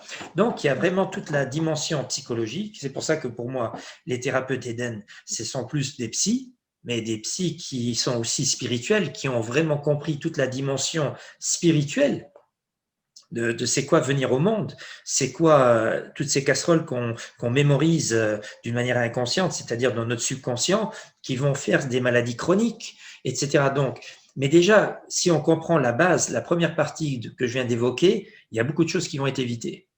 D'accord? Et donc, de comprendre aussi la nourriture. Donc, l'hygiène de vie. Donc, putain, si toi tu manges que du bio, si tu es vraiment, si les agriculteurs reviennent et tous ceux qui produisent à manger, si on revient, parce qu'après on parle du pain, le méchant pain avec son gluten. Mais je dis, si déjà on revenait avec un pain qui avait son gluten normal, biologique. Mais c'est logique parce qu'on n'a jamais autant entendu parler de personnes qui sont sensibles justement au gluten que depuis qu'on a commencé à modifier le taux de gluten dans le pain. Donc, ou bien même le lait. D'accord? Lactose. Mon enfant, il est intolérant au lactose. Bon, après, c'est vrai que le lait de vache, c'est pas forcément le lait, le meilleur lait pour l'enfant, entre guillemets. Mais ce qui est clair, c'est que quand je mélange l'ADN de 200 vaches dans une brique, l'estomac, les intestins, les tripes, qui est l'anagramme d'esprit, aura beaucoup de mal à décortiquer tout ce flux d'informations, c'est-à-dire c'est pas une information, c'est pas une vache, c'est pas Rosalie qui est dans le champ à côté ou Pâquerette ou comment je vais l'appeler la vache qui est à côté, c'est pas son lait à elle tout seul. Marguerite, voilà. Marguerite, c'est pas le lait de Marguerite à côté, c'est le lait de Marguerite et de 199 de ses copines qui sont mélangées dans une brique. Et c'est là qu'il faut justement comprendre aussi toute la logique informationnelle de notre monde dans lequel nous vivons. Donc, après, l'idéal, c'est de plus boire de lait de vache, puisque voilà, ou bien la vache, elle est inséminée, parce qu'après, on voit tout la folie aussi autour du lait, la viande, la consommation de viande qui est exagérée. Et ça, c'est le modèle américain, puisque toutes les conneries qu'on fait, une grosse part de conneries, c'est parce qu'on copie le modèle américain. Donc, de revenir peut-être à une nourriture qui est plus basée sur les légumes, je ne vais pas dire forcément à 100% végétarienne, mais où la consommation de viande va progressivement baisser, puisque ça aussi, ça entraîne à des maladies qui sont inutiles. La consommation, une surconsommation de viande entraîne à des maladies, puisque Pardon, Octavie?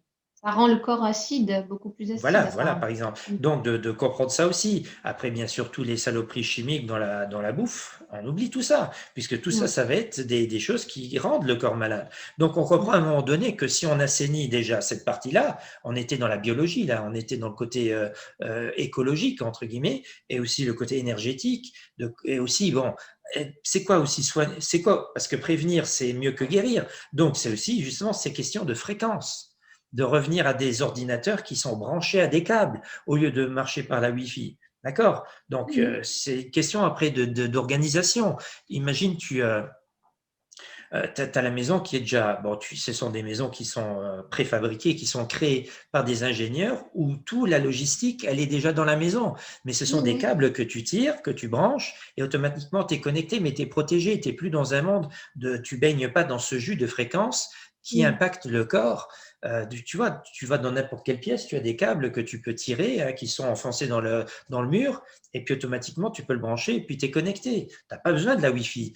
D'accord? Après, on va dire, oui, mais à l'extérieur, va falloir aussi à un moment donné se décider vers quoi on veut aller. Est-ce qu'on veut aller vers un monde qui est celui du transhumanisme, où tout est toujours connecté, ou bien dès le moment où je sors d'un bâtiment, d'accord, je suis libéré de ces fréquences. D'accord? Donc, de dire, je n'ai pas besoin d'être connecté aussi tout le temps, tout le temps. Dès que je rentre dans un lieu, je peux me connecter à un câble et automatiquement, je suis de nouveau disponible.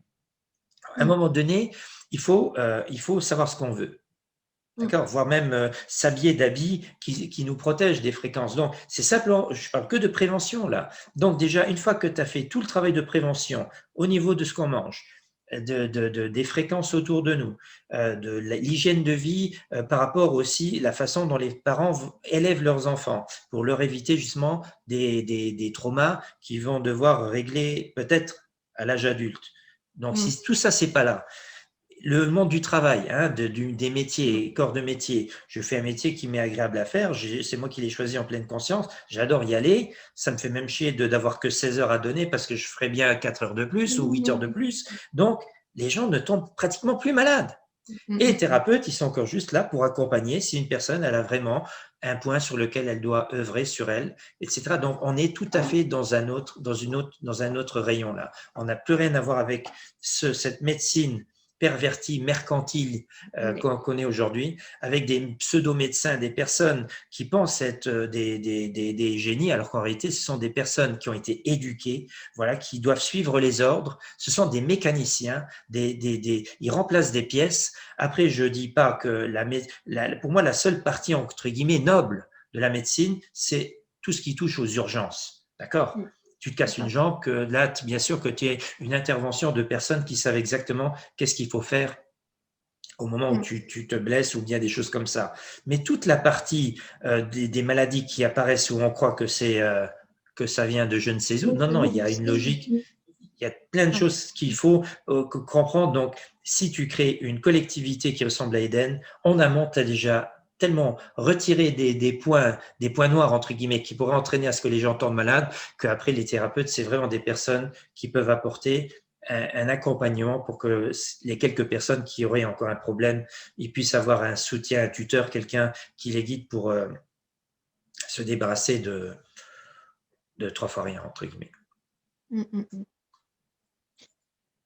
Donc, on arrive au point 7, l'avant-dernier. Le gouvernement nous ment. Donc on n'en a pas besoin. Donc, on n'en a pas besoin, tout simplement. Encore une fois, quand on comprend le monde dans lequel nous vivons actuellement, avec soi-disant ce besoin d'avoir des personnes qui décident pour les autres, moi, en tant qu'être souverain, je n'ai pas besoin que quelqu'un me dise que je n'ai pas à rouler à 250 à l'heure sur une autoroute. Voilà, surtout quand l'autoroute, elle est noire de voitures.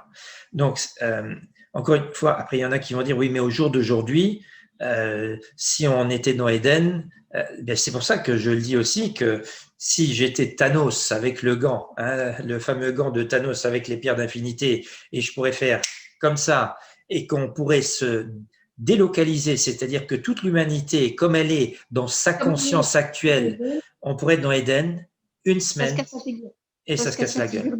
D'accord, une semaine, pas plus. C'est pour ça aussi que, avant d'arriver vers un paradigme pareil, c'est pour ça aussi que les gens ils disent bon, quand est-ce qu'on commence avec Eden? Et je dis déjà commence à en parler. Commence avec ton enfant. Commence avec pardon. C'est le conscientiser en premier. Voilà, conscientise-le. Sois un exemple toi-même déjà un petit peu dans ta façon d'être. Partage cette information autour de toi. Élève tes enfants dans cet esprit déjà de partage, de collectivité, et quand on va atteindre une masse importante de personnes, là, le gant de Thanos va faire sa magie, c'est-à-dire que ça deviendra une normalité d'aller vers un paradigme pareil. Voilà, et donc, automatiquement, un monde comme celui-là n'a pas de gouvernement, il n'en a pas besoin. Par contre, ce qu'il peut avoir besoin, c'est un collectif de sages, des personnes qui ont un niveau intellectuel, entre guillemets, parce que non, le niveau intellectuel des habitants d'Éden sont des personnes au perché, pour la grande majorité. Fini, plus de hiérarchie, plus de système pyramidal, mais un comité de sages. Donc, il n'y a pas dire. Et après, on peut dire, oui, mais alors les sages, c'est eux, le gouvernement. Non. Ce sont par rapport à la grande majorité des personnes qui ont déjà un niveau intellectuel très élevé. Et quand je parle d'intellectuel, c'est la vraie intelligence, celle du cœur, celle du partage, celle d'être dans l'écoute et tout ça. Donc, parmi eux, il y a peut-être des personnes qui dépassent le lot, qui dépassent largement cet esprit-là et qui peuvent faire partie d'un collectif de personnes qui se réunissent régulièrement pour avoir des échanges, pour proposer au peuple des règles, c'est pour ça qu'on ne parle pas de loi, mais des règles qui vont rentrer dans cette collectivité. Si les sages sont aussi sages que je l'imagine, normalement 100% des gens, parce que c'est le peuple qui, par référendum, accepte si oui ou non cette règle s'applique Des règles qui doivent dans l'Éden. servir à... Mm. Et donc, il y a tout un cahier de charges, c'est-à-dire que quand les idées sont proposées, elles ne doivent pas toucher qu'une partie du peuple, c'est-à-dire tout le monde doit pouvoir bénéficier. Il n'y a pas d'injustice, qu'il n'y ait pas d'injustice créée dans cette proposition. C'est pour ça que après, ça n'empêche pas aussi que des personnes de l'extérieur puissent proposer au collectif de sages des idées. Et si les sages disent ah oui, tiens, ça c'est une idée qui ne nous était pas venue comme ça à l'esprit, on pourrait peut-être la proposer au peuple, d'accord? D'abord de travailler sur le projet, cette idée, de dire bon, comment est-ce qu'on peut la concevoir, comment est-ce qu'on va l'expliquer, et c'est là le peuple qui, par référendum, puisque c'est le peuple qui aura toujours le dernier mot, si oui ou non, c'est appliqué. Et comme je dis, si les sages sont de si grands sages, 100% de tout ce qu'ils proposeront, ça sera le contraire de ce qu'on connaît, c'est-à-dire que 99% passera. Il y aura peut-être un petit pourcentage de rejet, mais parce que ce sont vraiment de grands sages, ces personnes. Et justement, pour prouver que ces sages n'ont aucun pouvoir, ben, ils font aussi un métier pour la collectivité, c'est-à-dire ils donnent 16 heures de leur temps hebdomadaire pour la collectivité, et à côté de ça, comme ils font partie de ce collectif de sages, ils se réunissent pour avoir des discussions. Ce sont des personnes qui sont principalement, comment dire, ils ont déjà un certain âge, ils sont complètement sortis il y a encore de l'ego, ils ont une personnalité comme toute personne qui vit dans ce monde. Chaque personne a sa personnalité, son ego, mais ils ont surtout un esprit collectif. Ils ont toujours l'esprit tourné pour le collectif. Donc, c'est pour ça que ces personnes, ils ont ce petit plus qui fait que quand ils proposent quelque chose, chaque personne va se reconnaître dans cette idée. Chaque personne va dire, mais oui, mais j'ai tout à gagner d'accepter ça parce que ça va nous apporter un confort supplémentaire dans cette organisation où il y a une logistique qui est très importante, bien sûr, c'est au niveau de la logistique, parce que, ah oui, ce que j'avais oublié de dire aussi par rapport au monde du travail, c'est que comme les personnes donnent 16 heures de leur temps par semaine, ça c'est un détail important qu'on n'a pas évoqué, c'est on n'impose aucun horaire. Ah oui, oui. C'est pour ça que quand je parlais de logistique, le rythme biologique de chacun. Ouais. Chacun décide à quel moment il veut donner de son temps pour la collectivité. Et c'est à la partie logistique, les personnes qui s'occupent de ça, qui vont faire en sorte que ces plages horaires où la personne va être active, elle va être donc elle va être utilisée entre guillemets pour le collectif. C'est-à-dire qu'il n'y ait pas de personnes qui sont là pour rien. D'accord? Donc mais ce qui est important, c'est que parce qu'il y a des gens qui sont le matin, ils sont très matinaux. D'autres, c'est l'après-midi. D'autres, c'est la soirée. D'autres, c'est la nuit carrément qui sont productifs. Donc, on ne dit pas quand est-ce que tu dois être là. C'est toi qui décides et c'est à l'équipe logistique de faire en sorte que ça fonctionne. Et ça, c'est très important. C'est pour que chaque personne puisse retrouver son rythme biologique personnel. Parce que le fait est que dans le monde dans lequel nous sommes, on force les gens à suivre un seul rythme pour tout le monde.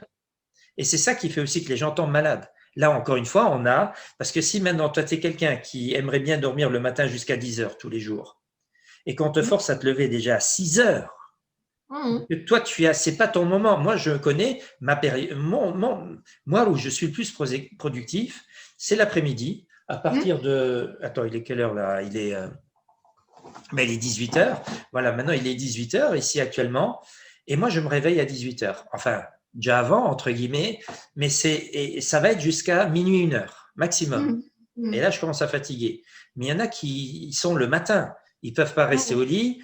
Ils se lèvent déjà à 5 heures. Ils sont productifs, beaucoup productifs le matin et ils fatiguent l'après-midi. Et chacun a comme ça un biorhythme qui lui est propre. Et le but du jeu, c'est vraiment pour que les personnes puissent devenir maîtres de leur horloge, de leur montre intérieure. Et encore une fois, parce que c'est très important, parce que Éden, en fait, c'est un monde qui est entre celui dans lequel nous sommes actuellement et l'ouverture vers un autre monde qui est encore plus magique qu'Éden. Même si Éden, déjà, il est assez cool quand tu vois la logistique d'Éden, mais c'est pour permettre aux personnes d'œuvrer sur eux. De se peaufiner. de se peaufiner parce que tous les temps libres que les personnes ont, c'est pour faire du sport, pour écrire, la littérature, pour faire de la musique, pour tous les hobbies qu'une personne peut avoir, s'occuper des enfants, faire du jardinage, faire ci, faire là. Parce que même quand tu es dans le jardin, il y a des personnes, tu médites pendant que tu es en train de faire du jardinage. C'est-à-dire, c'est pour donner aux personnes la possibilité de se retourner vers eux à l'intérieur Mm, d'eux, pour faire le processus alchimique. Et là, on comprend ça va beaucoup plus loin. Quand je parle d'Éden, c'est plus que Projet Vénus, oui. Rantia et tout ça. Il y a toute une dimension spirituelle aussi qu'il faut intégrer. Et donc, quand je reviens maintenant aux sages, ces personnes sont tout simplement des personnes qui proposent de très très bonnes idées pour que la collectivité dise, ben oui, pour qu'on fonctionne comme une vraie collectivité, on doit avoir quand même un minimum de règles. Il faut quand même avoir on peut pas dire chacun pour soi et Dieu pour tous. Ça peut pas le faire. Donc, il faut quand même intégrer des nouvelles règles que les gens disent, bah oui, c'est tout à fait logique que je m'arrête au feu rouge. Hein, parce que si jamais voilà, je fais ce que je veux, ça peut pas Mm. fonctionner. Donc, c'est tout simplement euh, voilà. Donc, ce comité de sages sont pas des politiciens, c'est pas un gouvernement. Ce sont des C'est pas personnes du, qui c'est pas du communisme parce qu'il y en a certains qui peuvent ben, croire la ça. différence entre Éden et le communisme, même si on parle de quelque chose de commun ou bien de collectif, le communisme, justement, il avait cette structure hiérarchique avec Oui, un pouvoir central, avec le premier secrétaire et les différents ministres.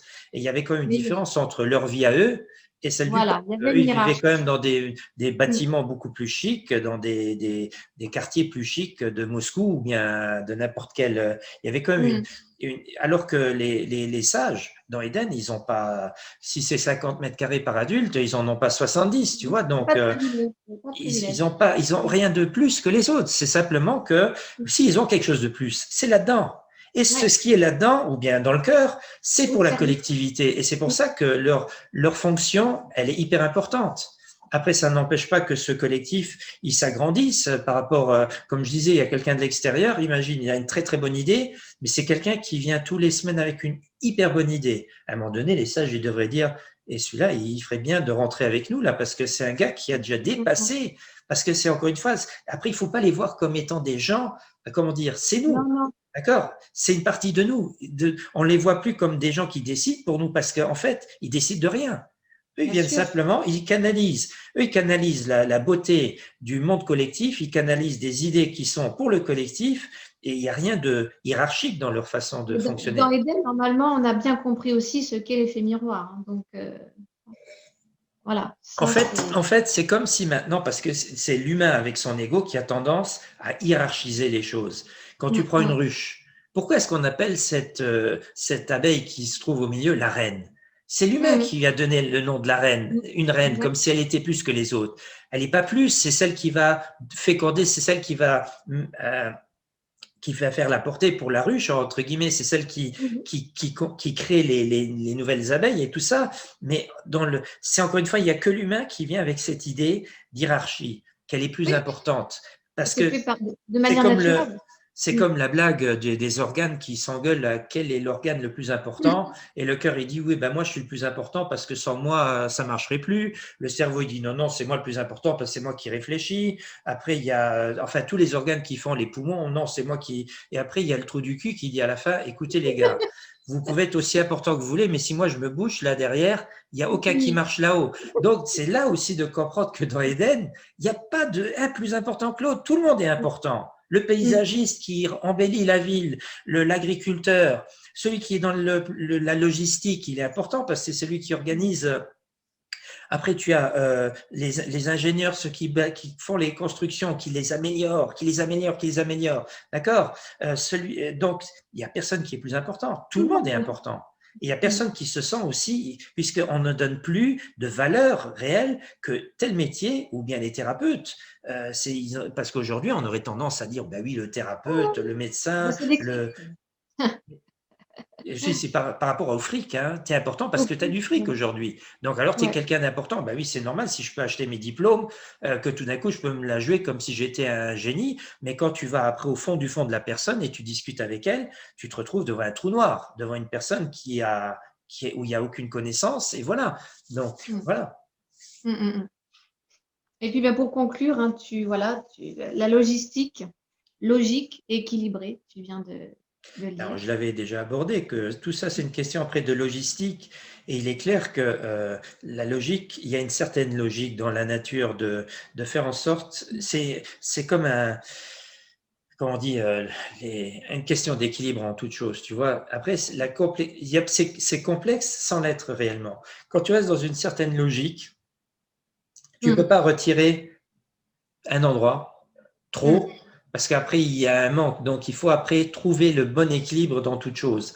Et voilà, donc la mm. logistique, elle est hyper importante. C'est pour ça que les personnes qui sont, entre guillemets, dans les bureaux, pour organiser que chaque personne, elle soit au bon endroit, au bon moment, etc. Donc, elle est aussi importante, tu vois. Donc, c'est vraiment une question de logique, d'intelligence, et encore une fois, et parce qu'on va venir maintenant au dernier point, entre guillemets, parce que ça c'est le dernier, mais après il y a aussi comment y arriver, comment est-ce qu'on pourrait balancer, basculer dans cet autre monde-là, et ça c'est simple et c'est compliqué en même temps. Donc, parce que Oui, parce que c'est tout simplement une question d'ouverture d'esprit et de comprendre que la seule chose qui nous bloque à ça, c'est notre mental, notre ego. c'est ça. C'est ça, parce qu'on entend, oui, mais Eden, c'est utopique. C'est une Mhm. utopie, on ne peut pas y arriver, mais Mhm. bien sûr que non. Là, justement, on se dirige vers un monde robotique, transhumanisme. Qu'on On voit va au tous les cinéma, qu'on pourrait traiter d'utopique. Terminator, et comme tu dis, et on s'y dirige tout droit. C'est Mm, pourtant une utopie, ça fait partie du cinéma. mm. Mais non, Eden, c'est tout à fait à notre portée. Voilà. Mais c'est ça la force de la Kabbale, c'est que ils flattent l'ego, ils font tout pour que l'ego prenne le dessus sur notre collectivité, sur notre société. Ah, là, on est nouveau dans l'idée société, donc donc cette idée qu'il n'y a que les personnes qui ont un ego fort qui vont réussir. Avec un système éducatif qui fait qu'il n'y a que les personnes tous ceux qui sont dans le cœur, qui sont dans une approche artistique, ils sont mis de côté, et tous ceux qui sont froids dans le mental, propre à l'ego, et ils vont réussir. Et donc, automatiquement, on comprend aussi qu'ils ne font rien d'autre que de pousser un petit peu, c'est-à-dire cette cabale qui est froide, qui est mentale, ils poussent un petit peu sur l'ego. Et automatiquement, si on comprend ce que représente notre partie, le mental par rapport, parce que là, on comprend que Eden, c'est un juste équilibre entre la partie féminine et la partie masculine. Il y a la partie logistique, la partie de mise en place, qui est le côté masculin, et toutes les bonnes idées, c'est-à-dire les idées, c'est le côté féminin. Et c'est justement de réunir les deux pour créer une collectivité qui est justement sur ce fil entre ces deux. Alors que le monde vers lequel on est en train de nous diriger, c'est purement masculin, Mm. tourné vers le paraître. Donc, on comprend à un moment donné que cette cabale qui est actuellement aux commandes, il ne faut rien d'autre que d'appuyer un petit peu sur les égos humains, c'est-à-dire comment ils s'appuient par la peur, parce que la peur, s'il y a bien quelque chose que notre ego, notre mental, c'est-à-dire la chose auquel je m'identifie, c'est-à-dire le moi-je, il a peur. Mm. Il a peur du futur. C'est pour ça qu'il veut cumuler, il veut avoir des réserves, d'accord. Il veut un maximum de réserves parce qu'il a peur de l'avenir. Il souffre par le passé, des choses comme ça. Donc, ils font rien d'autre que de renforcer l'ego des personnes pour pousser les gens à aller vers un monde qui ressemble à cet ego. Et quand tu comprends que la mémoire, c'est quelque chose de froid, qui n'est pas vivant, d'accord, c'est du passé ou c'est du futur, mais l'instant présent, tout se joue ici et maintenant. Donc, il faut comprendre aussi que ce côté mental, il a la fâcheuse tendance à tout le temps répéter et répéter et répéter l'ancien. C'est pour ça que j'appelle ça la perversion, la version du père. Symboliquement, on parle du dieu Saturne ou Chronos. Mhm. Chronos, on est en train de parler du temps. Parce que quand c'est pour ça aussi que dans Éden, je dis que les personnes peuvent œuvrer pour la collectivité quand ils veulent. Chacun vit selon son temps, Mm. son propre biorhythme intérieur. Alors que dans notre monde actuel, on force les gens Mm. à vivre selon un créneau horaire, hein, on pousse tout le monde vers le même temps, On ne laisse pas les enfants créer de nouvelles choses ou d'avoir de nouvelles idées, mais on les force à apprendre par cœur le système économique, les énergies, la médecine et tout ça. Donc, c'est rien d'autre qu'une mémoire qui est transmise de génération en génération, et c'est ça la perversion, la version du père.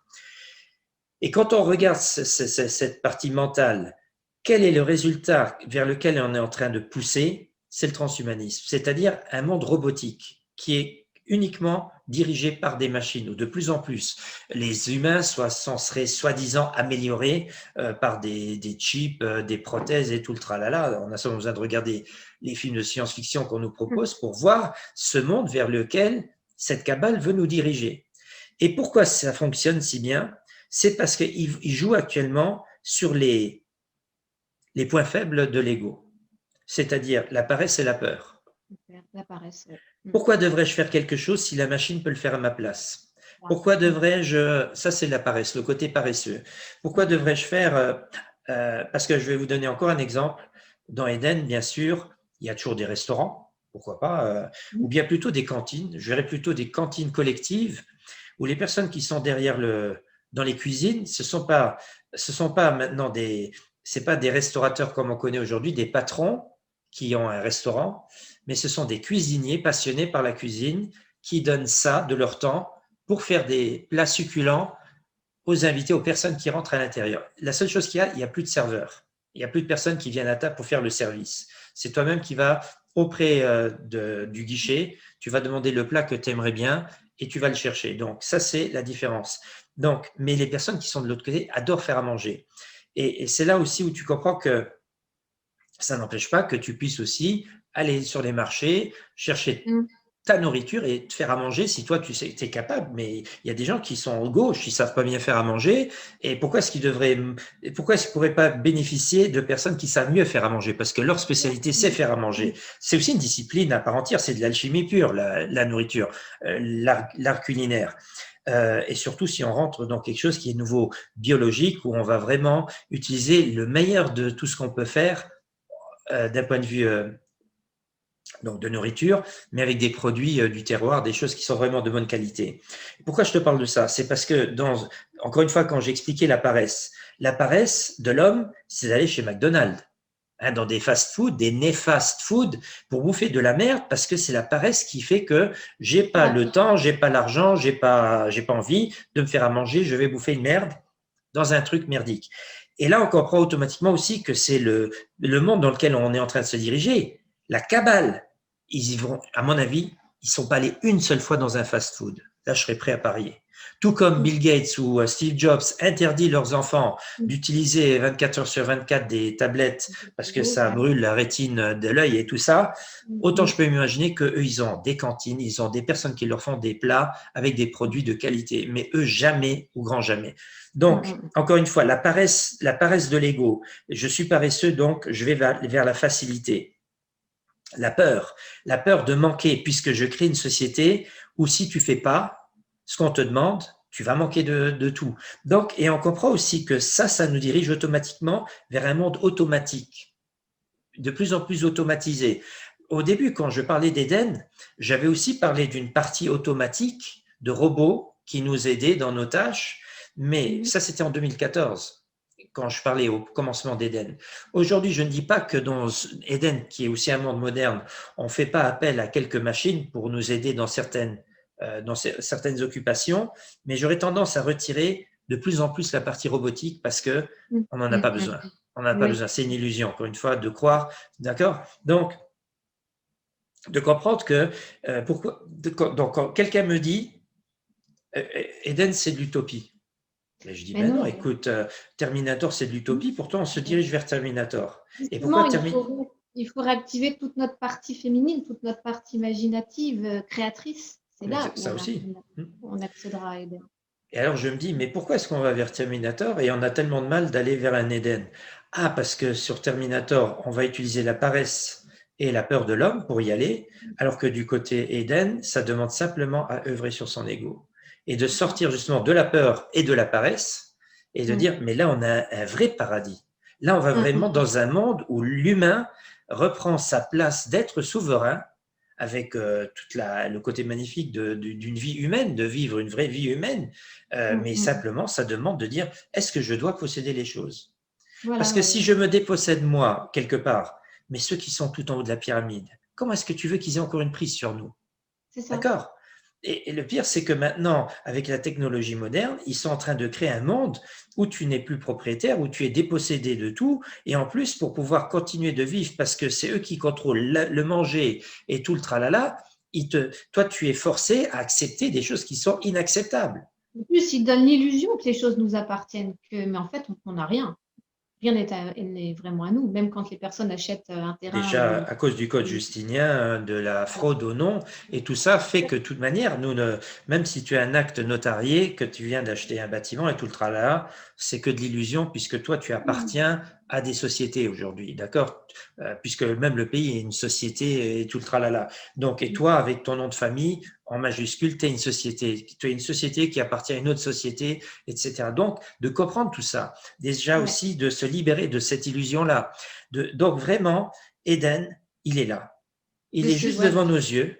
Il faut Voilà. simplement que les personnes comprennent la beauté logistique. Après, on va dire peut-être, je m'imagine que des personnes, s'ils sont encore en train de m'écouter, parce qu'il y en a peut-être qui ont décroché au moment où on a parlé de l'homosexualité, parce que c'est le seul point où ça fait un petit peu ouch. D'accord? Parce que moi, j'ai des amis homosexuels autour de moi. Voilà, j'ai rien contre les homos. Pour moi, c'est comme ça. J'ai même compris leur utilité, pourquoi ils sont là, puisque des hommes efféminés sont là pour pousser les hommes un peu trop masculines à réveiller leur part féminine en eux. Donc, ils ont tout à fait leur utilité. Mais souvent, des homosexuels m'ont dit aussi par rapport au fait parce que le fait qu'ils vivent en couple, c'est pas un problème. Je veux dire, s'ils veulent vivre en couple, on était en train de parler le fait d'avoir des enfants. J'ai eu quand même beaucoup d'homosexuels qui m'ont dit, moi j'étais quand même, je vais beau être homosexuel, mais j'étais bien content d'avoir un père et une mère. D'accord, d'avoir les deux, malgré le fait que je sois homosexuel aujourd'hui. Et quand je vois des homosexuels qui ont envie d'avoir un enfant, je comprends aussi pour des femmes ou des hommes cette envie d'avoir des enfants. Mais après, encore une fois, il y a un côté égoïste. Il y a un côté très égoïste, parce qu'un enfant, normalement, il faut un père et une mère. Donc, encore une fois, de dire, c'est moi, mon côté égo, qui C'est ce qu'on veut disait. un C'est le enfant, mental. Le alors que mental. la nature me dit, normalement, c'est pas comme ça que je peux en avoir. Alors, faites des enfants, mais laissez les pères et les mères être dans le jeu, si vous faites des gosses. Donc, que ce soit deux hommes qui aillent chercher une amie, qui accepte de porter l'enfant, mais qui soit présente en tant que mère, et que l'enfant, quand il est adulte, il est sa mère, et de l'autre côté, les femmes, qu'il y ait un père qui a joué le rôle du père et qui est bien présent. Alors là, je dis, pas de problème. Pas de problème. Mais arrêtez de rester dans ces histoires de mère porteuse, de main d'utérus artificiel qui va dans le sens du transhumanisme, de se retrouver avec des êtres biologiques, mais qui ont été conçus d'une manière artificielle. Donc, on se retrouve devant des robots biologiques. Puisque la magie de la conception, donc, c'est pas la même chose de faire un enfant, un couple aimant. Écoutez, le couple aimant, quand il fait l'amour pour faire un enfant, en toute pleine conscience, au moment où il y a la magie qui va opérer pour faire cet enfant, l'enfant, il a dans sa vibration une flamme, je l'appelle comme ça, que l'enfant qui est conçu par la médecine pervertie n'aura jamais. C'est d'une logique absolue. Même le règne animal, même que ce soit le règne animal, végétal et tout ça, on dit insémination artificielle auprès des vaches pour faire du lait et tout le tralala. Alors imagine, Octavie, on nous dit c'est pas bien. Les mêmes personnes qui disent c'est pas bien d'inséminer la vache artificiellement pour qu'elle porte un petit parce qu'elle va avoir du lait, ils vont aller se faire une fécondation in vitro. Voilà, Il y a quelque chose à un moment donné, une dissonance cognitive là. On est d'accord. Donc, mais alors pourquoi donc de retrouver sans le côté religieux toute la connaissance spirituelle, c'est quoi faire un enfant, d'accord? S'il y a un homme et une femme en jeu, c'est peut-être parce que le yin et le yang qui vont se rencontrer, donc, vont créer un être qui a un plein potentiel pour devenir un être souverain.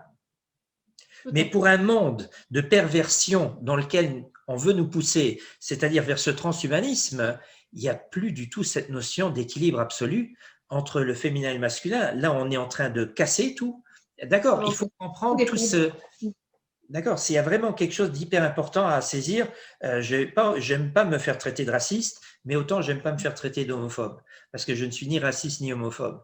Donc pour moi, il y a simplement une logique qu'il faut comprendre. Vous êtes deux hommes, vous voulez avoir un enfant, allez vous chercher une mère et que cette mère soit présente pour son enfant. Vous êtes deux femmes, vous voulez un enfant, allez vous chercher un père et que le père soit bien présent dans la vie de cet enfant. Et là, on aura quand même toujours cette magie de la conception qui est biologique, qui est naturelle, qui nous aide à retrouver un monde magique, tout simplement.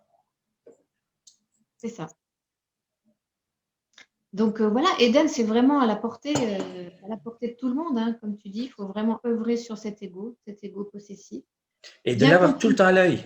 De l'avoir tout le temps à l'œil. Oui, C'est pour ça aussi que l'alchimie, c'est quoi l'alchimie? Donc de retirer cette partie oui, alchimie c'est ça. opérationnelle dans le creuset, tout ce blabla là qui a pour moi aucun sens. De comprendre que Non. l'alchimie, c'est œuvrer sur soi, de comprendre que le creuset, c'est nous-mêmes, notre corps, que cette matière première, la prima materia, donc c'est notre partie invisible que nous devons rectifier, aligner, purifier intérieurement pour devenir un cristal. Hein, Transformer les nous sommes informations tombantes. tous, nous sommes Mm. tous de nature cristalline. Christ all in. Oui, Tous oui, des êtres christiques qui s'ignoreront. Donc, christique, après on va dire, tiens, le gars, il est en train de parler du Christ. Non, non, je suis en train de parler d'alchimie. Je suis en train d'expliquer que le Christ, les lettres du Christ, c'est KRST, qui veut oui. dire couronne. Donc, quand on voit que cette auréole, ce symbole d'auréole, etc., donc c'est en fait une couronne parce que nous sommes tous des êtres souverains. Mais pour pouvoir devenir ces êtres souverains, il faut apprendre. Il faut sortir du triangle de Karpman, Il victime, faut sauveur, sortir du bourreau. triangle de Cartman, de sortir de je suis ni victime, je suis ni un sauveur, je suis ni un Voilà. bourreau. Je suis en fait les trois quelque part, mais je commence à maîtriser les trois en moi. Et là, je commence vraiment à vivre une vie en pleine Mm. conscience. Tous mes actes, tout ce que je dis est réfléchi. Il n'y a rien qui est fait dans le, comment dire, Mm. où l'émotionnel prend le dessus sur l'intellect. Donc, œuvrer sur soi, d'avoir toujours son ego à l'œil, de voir où l'ego il est utile. Hein, d'accord. Le fait de pouvoir vivre cette expérience dans une collectivité, bah, s'il n'y a plus d'ego, à quoi ça sert de vivre cette expérience? Mais si je garde cet ego, c'est-à-dire cette personnalité qui m'est propre avec Mm. mes envies, ou bien même pas mes envies, mais ma façon de fonctionner, et puis que je la respecte et que je respecte aussi celle des autres, et que dès qu'on est réunis, qu'on se respecte mutuellement, là, automatiquement, ce sont des êtres souverains qui sont vraiment dans une communion où on a tous un projet commun. C'est de ne pas dire moi je veux ça et puis l'autre à côté je m'en fous, mais que tout le monde puisse vivre bien. Et le niveau Eden, c'est pas vers le bas, c'est vers le Oh, haut. oui. C'est-à-dire Ouais. d'essayer de vivre dans le plus grand confort possible en tant qu'humain, bien sûr en faisant en sorte que les ressources qui sont autour de nous ne se retrouvent pas épuisées. Donc, c'est toujours de trouver le juste équilibre. Et Mm, pour mm, vraiment rentrer dans ce paradigme, on peut seulement le réaliser en œuvrant sur notre ego. Mais pas après dans le sens un ego, avoir plus d'ego, parce que ça s'arrangerait bien la cabale, d'avoir des personnes qui se comportent comme des moutons, mais au contraire, je veux dire, de maîtriser l'ego pour devenir un lion. Un vrai lion, exactement. c'est-à-dire un être souverain, quelqu'un qui sait où sont les limites, qui sait aussi qu'il n'a pas à payer d'impôts, qu'il n'a pas à faire ci, qu'il n'a pas à mettre un masque, qu'il n'a pas à faire des abrutes, des idioties comme cette cabale veut nous forcer à faire, qu'on Mm. ne veut pas d'un monde qui ressemble à Blade Runner ou bien à Terminator ou je ne sais quoi d'autre, ou Matrix. On ne veut pas de ce monde-là. Nous, on veut un monde, après la belle verte, c'est de vivre comme ça me plaît non plus pas trop d'être carrément dans un champ, tu vois, puisque eux, ils Ouais. ont même plus de maison, mais c'est de trouver le Non, juste non, milieu. Eden, c'est pas revenir en arrière, hein. Non, non, c'est C'est de faire trouver aussi le juste milieu, avec. donc voilà, des villages ergonomiques, des villages qui sont modernes sans être trop high-tech et tout le tralala, de trouver le juste équilibre entre tout ça. Et moi, je pense que c'est possible. Mais Bien pour ça, sûr. il faut simplement être logique, être intelligent, de voir, de prendre le meilleur de tout ce qu'on est capable Mm, de mm, mm. créer, puisqu'en fait, tout est là. Hein, toutes les inventions sont déjà là. On a simplement besoin de prendre le meilleur de tout ça. Et puis après c'est ça, je veux dire en conclusion, c'est que c'est simple. pour y accéder et c'est compliqué en même temps. Voilà, D'accord. parce que ça Moi, demande simplement de œuvrer sur notre partie égo. Et tout dès le à moment fait. où les personnes commencent à comprendre ça, à partager déjà la logistique d'Éden, de dire à une personne, mais tu te rends compte qu'on pourrait vivre dans un monde pareil? Ah oui, mais comment y arriver? Il y a seulement besoin de maîtriser ton ego et de Exactement. rapporter cette connaissance au prochain et au prochain et au prochain. Voilà. Et à partir du moment où on a une certaine quantité de personnes qui ont cette même vibration, cette même pensée, de s'être épuré intérieurement, voilà, donc automatiquement, et ça apparaît. C'est ça. Moi, si j'avais un conseil donc à donner à toutes les personnes qui ont été jusqu'au bout de cette vidéo, eh bien, quand vous l'avez vraiment comprise, effectivement, c'est de le partager autour de vous indéfiniment, dès que vous en avez l'occasion. Voilà, plus ce sera partagé, plus ce sera connu, plus ce sera conscientisé. Et vous savez ce que fait l'imagination et la magie de l'image. Hein, voilà, donc partagez-le au maximum. Et puis moi, je dirais juste dernière phrase vraiment qui résume bien, voilà, pour pouvoir voir cet Éden un jour apparaître. Quand il y a un proverbe qui dit quand les miracles apparaissent, quand les rêves sont plus importants que les craintes et les peurs. Voilà, donc nourrissez vos rêves, nourrissez cet Éden le plus possible. Et puis peut-être qu'un jour, on le verra apparaître. Ouais. Et puis même si on ne le voit pas apparaître, enfin en ce Même qui nous, nous on ne voit pas. concerne, Enfin, puisque nous, on nous ne voit pas. sommes mortels, Mais enfin la prématurément descente, mortels, nous mourrons beaucoup trop tôt par rapport à la possibilité qu'on pourrait, puisque dans mes autres partages, j'explique aussi qu'on pourrait transcender l'espace et le temps, on pourrait vivre, au lieu de vivre un petit siècle, on pourrait vivre, voire même devenir immortel dans la 3D sans passer par le transhumanisme. Parce que si on peut être immortel en passant par le transhumanisme, il doit exister aussi le chemin de devenir immortel par la voie biologique. Mais ça demande de nouveau conscientiser les choses d'une manière alchimique. Donc, de dire tout donc, simplement, tu expliques que tu donnes toutes les clés voilà, sur l'alchimie spirituelle, sur le triangle de Karpman, sur l'effet miroir aussi, qui est une notion fort importante à comprendre pour Eden, tout dans Alchemia. Voilà. Hein, donc, vous pouvez vous procurer sur notre site, Projet Alpha. Voilà, rubrique livre. Donc, vous avez toutes les clés. Et Eden, tout ce qu'on vient de vous répertorier, là, point par point, il y a 8 points, donc, c'est tout, voilà, tout est c'est clair mis à que la fin j'aurais pu écrire un bouquin de 500 pages pour expliquer sur Eden. Eden. Mais Mais déjà, si les gens conscientisent ce chapitre, voilà. qui est donc en sous-chapitre, et de dire, mais oui, mais là, il y a tout dedans. C'est-à-dire, après, bien sûr, pour chaque chapitre, chaque partie, on peut aller beaucoup plus loin. Quand on parle d'éducation, quand on parle de les parents, quand ils s'occupent de leurs enfants, cette partie-là, le côté économique, bon, il est très court. Mais je veux dire, le gouvernement, les sages, c'est quoi leur fonction réelle, etc. Mais j'ai déjà donné une charpente, on va dire, une trame qui est très, très, très logique d'une certaine manière, sur laquelle, mais ça sert à rien maintenant d'aller beaucoup plus loin puisqu'on n'en est pas encore là. Et c'était ça ce que je voulais dire, donc pour conclure en ce qui me concerne, c'était de dire, donc par rapport à notre, comme je suis mortel, que je ne vais pas vivre maintenant 500 ans, même si je ne vois pas Eden, c'est pas grave. Je le perçois. Je peux le percevoir, je l'ai en moi. Et c'est ça que je vais essayer de transmettre, que j'essaye de transmettre parmi tant d'autres choses. Mais c'est ça qui fait que peut-être un jour, mon fils, mon petit-fils, ou bien quelqu'un d'autre, ou bien n'importe qui ne fait même pas partie de ma famille, puisse vivre dans ce paradigme-là. Et c'est ça le plus important.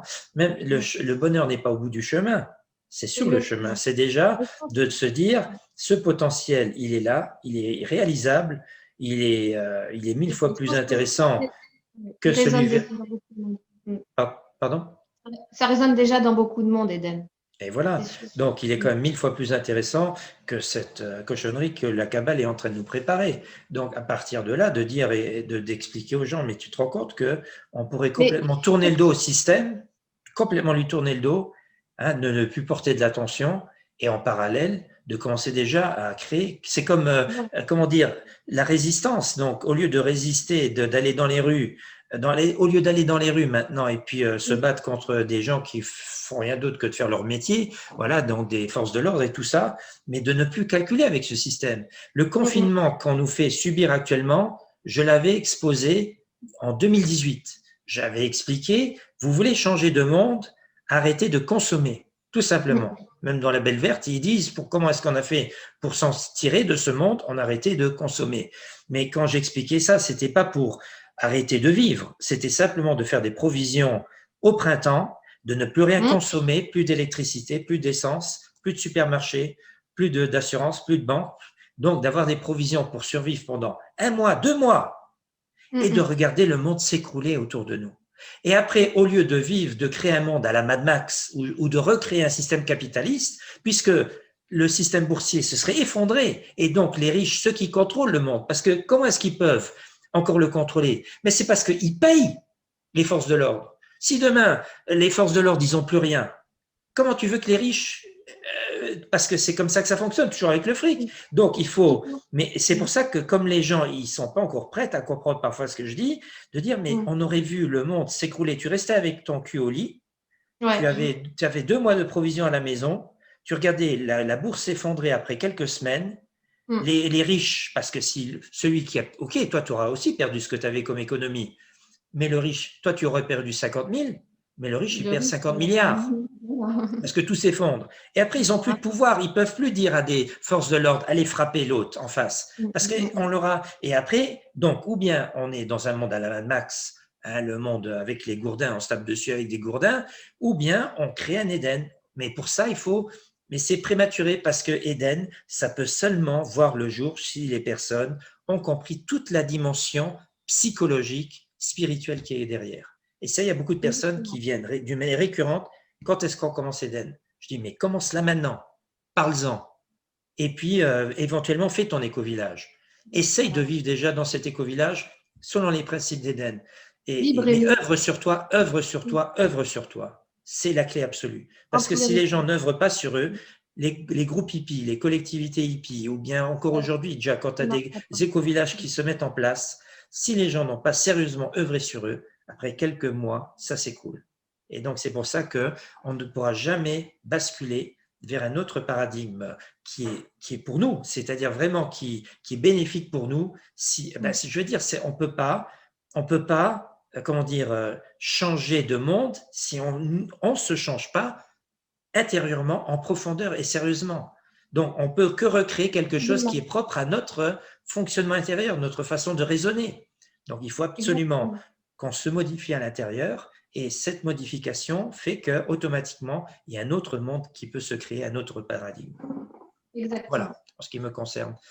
Et toi, tu pourrais faire le mot de fin, si tu veux. Oui. Donc, pensez Éden, vibrez Éden le plus possible. Et puis, merci à toi de toutes ces précieuses informations supplémentaires. Merci d'avoir canalisé ce bel Éden. Devenez tous des ambassadeurs Éden à votre façon. Et puis, voilà. C'est ma conclusion. Et je vous remercie d'avoir prêté attention à cette vidéo jusqu'au bout. Voilà. Merci. Ciao, ciao. Écoutez, moi, je vous dis juste pour une prochaine. Donc là, vous avez donc une émission échange où j'étais moi l'intervenant. Octavie, elle s'est prêtée un petit peu pour jouer la personne qui fait l'interview. Donc, mais la prochaine émission échange, ce sera de nouveau avec un autre invité. Donc, je vous remercie de nous avoir écoutés. Je vous dis à très bientôt. Merci. À très bientôt. Ciao, ma chérie. Ciao.